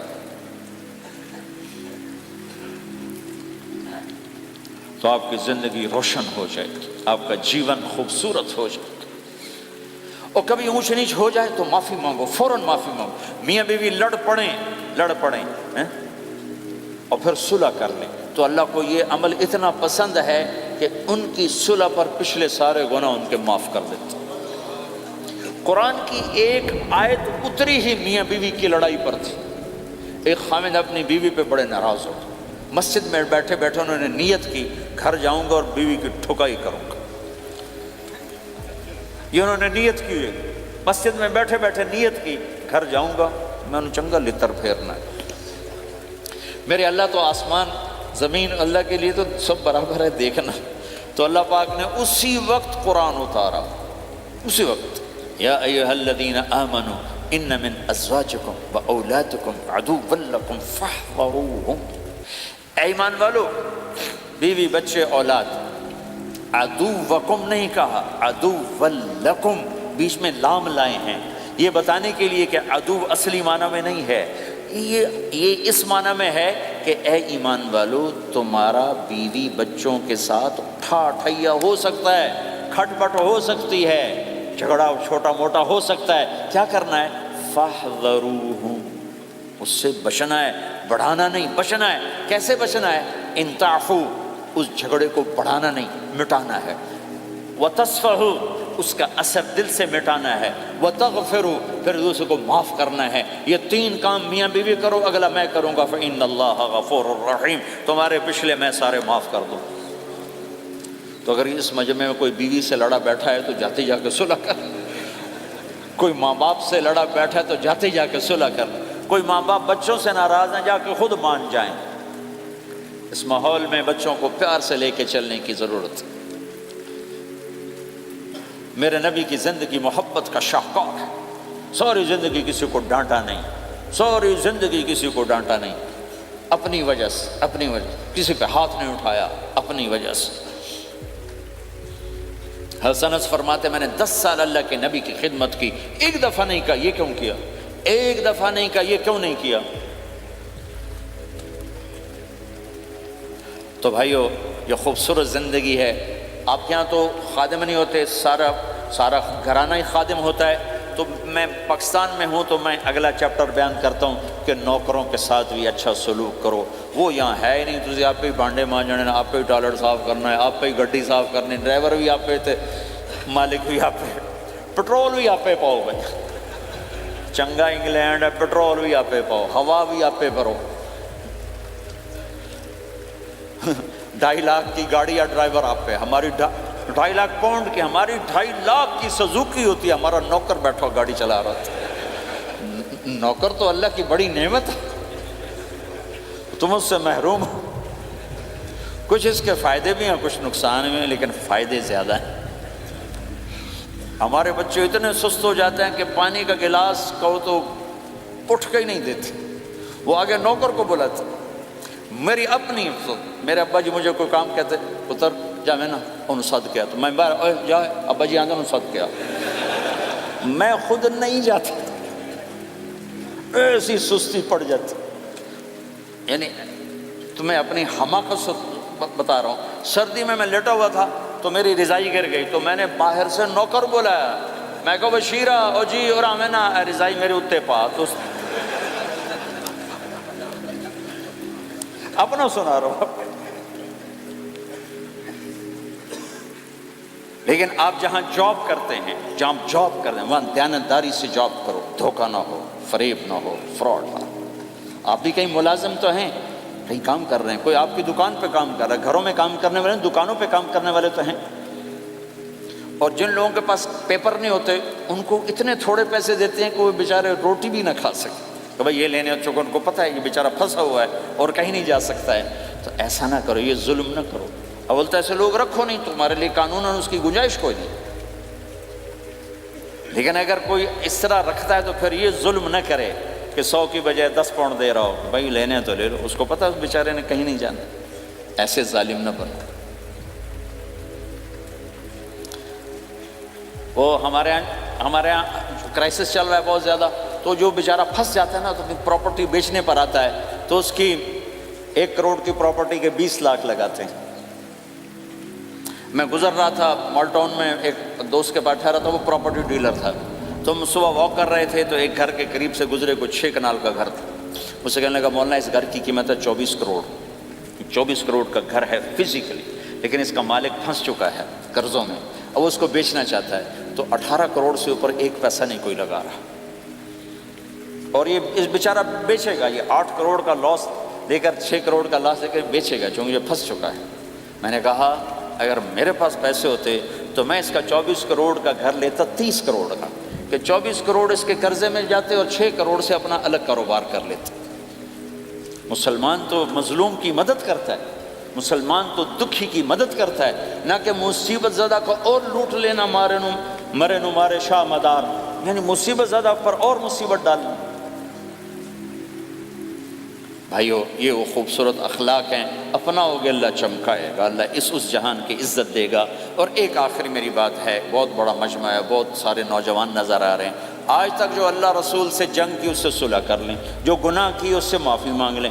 ادھر ہم معافی مانگیں گے ادھر اللہ معاف کر دے گا، ادھر ہم توبہ کریں گے ادھر اللہ معاف کر دے گا. اور آپ تو ماشاءاللہ سارے بہت اچھے بیٹھے ہوئے ہیں. میرا ایک شاگرد ہے مولوی امجد، کراچی میں امام مسجد. اس کے پڑوس میں ایک عورت تھی، وہ لڑکیاں سپلائی کرنے کا کام کرتی تھی. کتنا ذلیل کام ہے. اور سال سے اس کے بیٹے سے اس میرے شاگرد نے دوستی لگائی اور میرے بیان کی کیسٹ دے دی. کہا بھائی یہ سن لینا، میرے استاد جی کی کیسٹ. اس نے گھر میں جا کے لگا لی. اس کی ماں چلتے پھرتے کانوں میں آواز پڑ رہی ہے. آخر وہ آ کے بیٹھ گئی، کہنے لگی سنا، مجھے بھی سنا. تو اس نے سارا سنا، پھر کہا دوبارہ سنا، پھر سنا، کہا دوبارہ سنا، پھر سنا. تو کہنے لگی یہ کون ہے؟ کہا پتہ نہیں کون. تمہیں کس نے دی؟ کہا یہ امام مسجد نے. تو میں بچے کا ہاتھ پکڑا اور آ گئی دروازے پر. اس وقت لوگ تراویح پڑھ کے باہر نکل رہے تھے. کہنے میں نے امام صاحب سے ملنا ہے. وہ آ گئے. کہا جی یہ کیسٹ آپ نے دی؟ کہا جی. یہ کون ہے؟ کہا میرے استاد ہیں. کیا نام ہے؟ طارق جمیل. اچھا. انہوں نے توبہ کی بڑی بات بتائی ہے، تمہیں پتہ ہے نا میرا کیا کام ہے؟ کہا میری توبہ قبول ہو سکتی ہے؟ کہا کیوں نہیں اماں جی ہو سکتی. کہا ٹھیک ہے پھر میں اللہ کو گواہ بناتی ہوں، میری توبہ. اور اس نے مسجد میں آنا شروع کر دیا تراویح میں. 5واں روزہ ہے اور دعا مانگتی ہے اللہ اگر میری توبہ قبول ہے تو مجھے اپنے پاس بلا لے. یا اللہ اگر میری توبہ قبول ہے تو مجھے اپنے پاس بلا لے. 29ویں روزے سجدے کی حالت میں اللہ نے اٹھا لیا. ساری زندگی کام کیا؟ لڑکیوں کی سپلائی. اتنا بدترین کام. اور موت آئی رابعہ بصری جیسی. یہ ہے توبہ کا کمال کہ اللہ کی رحمت سے کبھی نا امید نہیں ہونا چاہیے. اللہ کوئی تھانے دار نہیں ہے کہ اس نے چھتر پھیرنا ہے. اللہ کریم ہے، مہربان ہے، ہمارا دوست ہے، ہمارا رب ہے. تو جب کبھی خطا ہو فوراً توبہ کرو، فوراً توبہ کرو. انشاءاللہ ایک دن آئے گا کہ اللہ ہمیں اپنی توبہ پہ پکا کر دے گا. تو یہ نیت تو کرو سارے جتنے بیٹھے ہو، بوڑھے جوان، کہ پچھلے پر ہم توبہ کرتے ہو نیت. کہو یا اللہ میری توبہ، پھر کہو یا اللہ میری توبہ، پھر کہو یا اللہ میری توبہ. اگر یہ آپ نے سچے دل سے کہا ہے تو آپ کو مبارک ہو، آپ کے سب گناہ معاف ہو گئے، سارے معاف ہو گئے. حقوق باقی ہیں، علماء سے پوچھ لینا ان کی ادائیگی کیسے کرنی ہے، گناہ سارے معاف ہو گئے۔ اور آئندہ اگر کبھی توبہ ٹوٹے تو پھر کر لینا، پھر کر لینا، پھر کر لینا، میرے رب کی رحمت پہ کوئی اثر نہیں پڑتا۔ لن تبلغوا ضری فتضرونی ولن تبلغوا نفعی فتنفعونی، یہ میرے رب کی صفت ہے۔ وہ کہتا میں نفع سے بھی پاک ہوں، نقصان سے بھی پاک ہوں، نہ کوئی مجھے نفع پہنچا سکتا ہے نہ کوئی نقصان پہنچا سکتا ہے۔ تو میرے گناہوں سے اس کو کیا گھاٹا پڑتا ہے، مجھے گھاٹا پڑتا ہے۔ لہٰذا جب بھی ہم معافی مانگیں گے وہ خوشی سے معاف کریں گے، جب بھی توبہ کریں گے خوشی سے قبول کریں گے، ٹھیک ہے نا؟ سارے نیت کرتے ہو؟ اللہ تعالیٰ نے اس کائنات میں بے شمار مخلوق کو پیدا فرمایا، اور ان مخلوق میں سے ایک افضل ترین مخلوق انسان ہے۔ اللہ تعالیٰ نے اس کائنات کے تمام مخلوق میں سب سے افضل مخلوق انسان کو بنایا، اور قرآن میں صاف طور پر یہ مقصد واضح کر دیا کہ ہم نے انسان کو اور جنات کو صرف اپنی بندگی اور اپنی عبادت کے لیے پیدا کیا۔ یعنی انسان کی تخلیق کا مقصد، انسان کو پیدا کیے جانے کا مقصد صرف یہ ہے کہ وہ اللہ کی بندگی کرے، اللہ کی اطاعت کرے، اللہ کی احکام کی فرمانبرداری کرے، کوئی ایسا کام نہ کرے جس سے اللہ کی ناراضگی آتی ہو۔ یعنی انسان کی زندگی کا مقصد اس پروردگار کی رضامندی ہونی چاہیے جس پروردگار نے اسے ایک مکمل انسان بنایا۔ اللہ تعالیٰ نے کبھی اپنی نعمتوں کو گنوایا، کہیں اللہ تعالیٰ نے یہ کہا کہ کس نے یہ آنکھیں بنائی، کس نے یہ کان بنائے، کس نے یہ ہاتھ بنائے، وہ کون ہے؟ وہ اللہ ہے۔ اللہ تعالیٰ نے اپنی بے شمار نعمتوں کو قرآن میں بیان فرمایا، اور لوگوں کو یہ تنبیہ فرمائی کہ تم متوجہ ہو جاؤ، اللہ کی طرف آؤ۔ انسانی زندگی کا مقصد صرف اور صرف اللہ کی رضامندی ہے، اور حقیقت بھی یہی ہے کہ اس کائنات کا مالک اور ہر چیز کا مالک صرف اللہ تعالیٰ ہے۔ انسان اپنے آپ میں بے بس ہے۔ انسان کی بے بسی کا عالم یہ ہے کہ وہ اپنی سانس کا بھی مالک نہیں ہے، اپنی زندگی کا بھی مالک نہیں ہے۔ ہر چیز پر اللہ کو کنٹرول حاصل ہے، تو پھر کیوں نہ ہو کہ اس پروردگار کو خوش کیا جائے جو تمام عالم کو بنانے والا ہے۔ سب سے بڑی بات یہ ہے، اللہ تعالیٰ نے قرآن میں یہ بیان فرمایا کہ انسانوں کو ہم نے آنکھیں دی ہے، بصیرت بھی دی ہے، بصارت بھی دی ہے، یعنی سوچنے اور سمجھنے کی طاقت بھی دی ہے۔ انسان ہی ایک ایسی مخلوق ہے جس کو اللہ تعالیٰ نے عقل جیسی نعمت سے نوازا ہے۔ انسان صحیح اور غلط کو سمجھ سکتا ہے، صحیح اور برے راستوں کو جان سکتا ہے۔ اسی لیے اللہ تعالیٰ نے یہ نعمت دی ہے تاکہ انسان اللہ کی طرف آئے، اللہ کو پہچانے، اور جو کچھ اللہ تعالیٰ کے احکامات ہیں ان چیزوں پر عمل کرے۔ اللہ تعالیٰ نے اس کام کے لیے بہت سارے نبیوں کو بھیجا، چنانچہ حضرت آدم علیہ السلام سے لے کر محمد صلی اللہ علیہ وسلم تک ایک نبیوں کا سلسلہ جاری رہا۔ نبیوں کا آنے کا مقصد صرف اور صرف یہی تھا کہ جو لوگ اللہ سے بھاگے ہوئے ہیں، جو لوگ اللہ کو نہیں جانتے ہیں، ان کے دلوں میں اللہ کی پہچان بیٹھانا، اللہ کی محبت ڈالنا، اور اسی مقصد کی تکمیل کے لیے اللہ تعالیٰ نے اپنے پیارے نبی محمد صلی اللہ علیہ وسلم کو بھیجا۔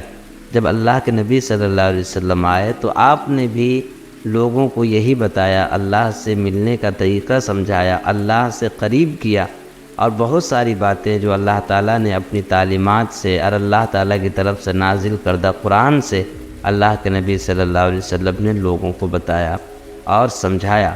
اس لیے اللہ تعالیٰ کے قریب ہونا چاہیے، اور اللہ تعالیٰ بار بار قرآن میں یہ بات ارشاد فرماتا ہے کہ میں ہی ہوں جو اپنی مخلوق کی روزی کا مالک ہوں اور اس کا ذمہ دار بھی ہوں، اور میری ہی بس تمام چیزوں پر چلتا ہے۔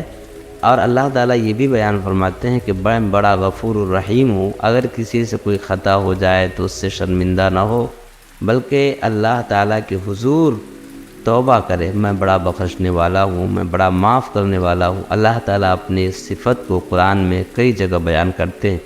اس لیے اگر کسی سے گناہ بھی ہو تو پھر وہ اللہ کی طرف رجوع کرنا چاہیے۔ اللہ تعالیٰ عمل کی توفیق عطا فرمائے۔ سبسکرائب کریں ہمارے چینل لائٹ ٹو ہیومینٹی کو، کلک کریں بیل آئیکن پہ جس سے ہر ایک نوٹیفیکیشن آپ کو ملتی رہے۔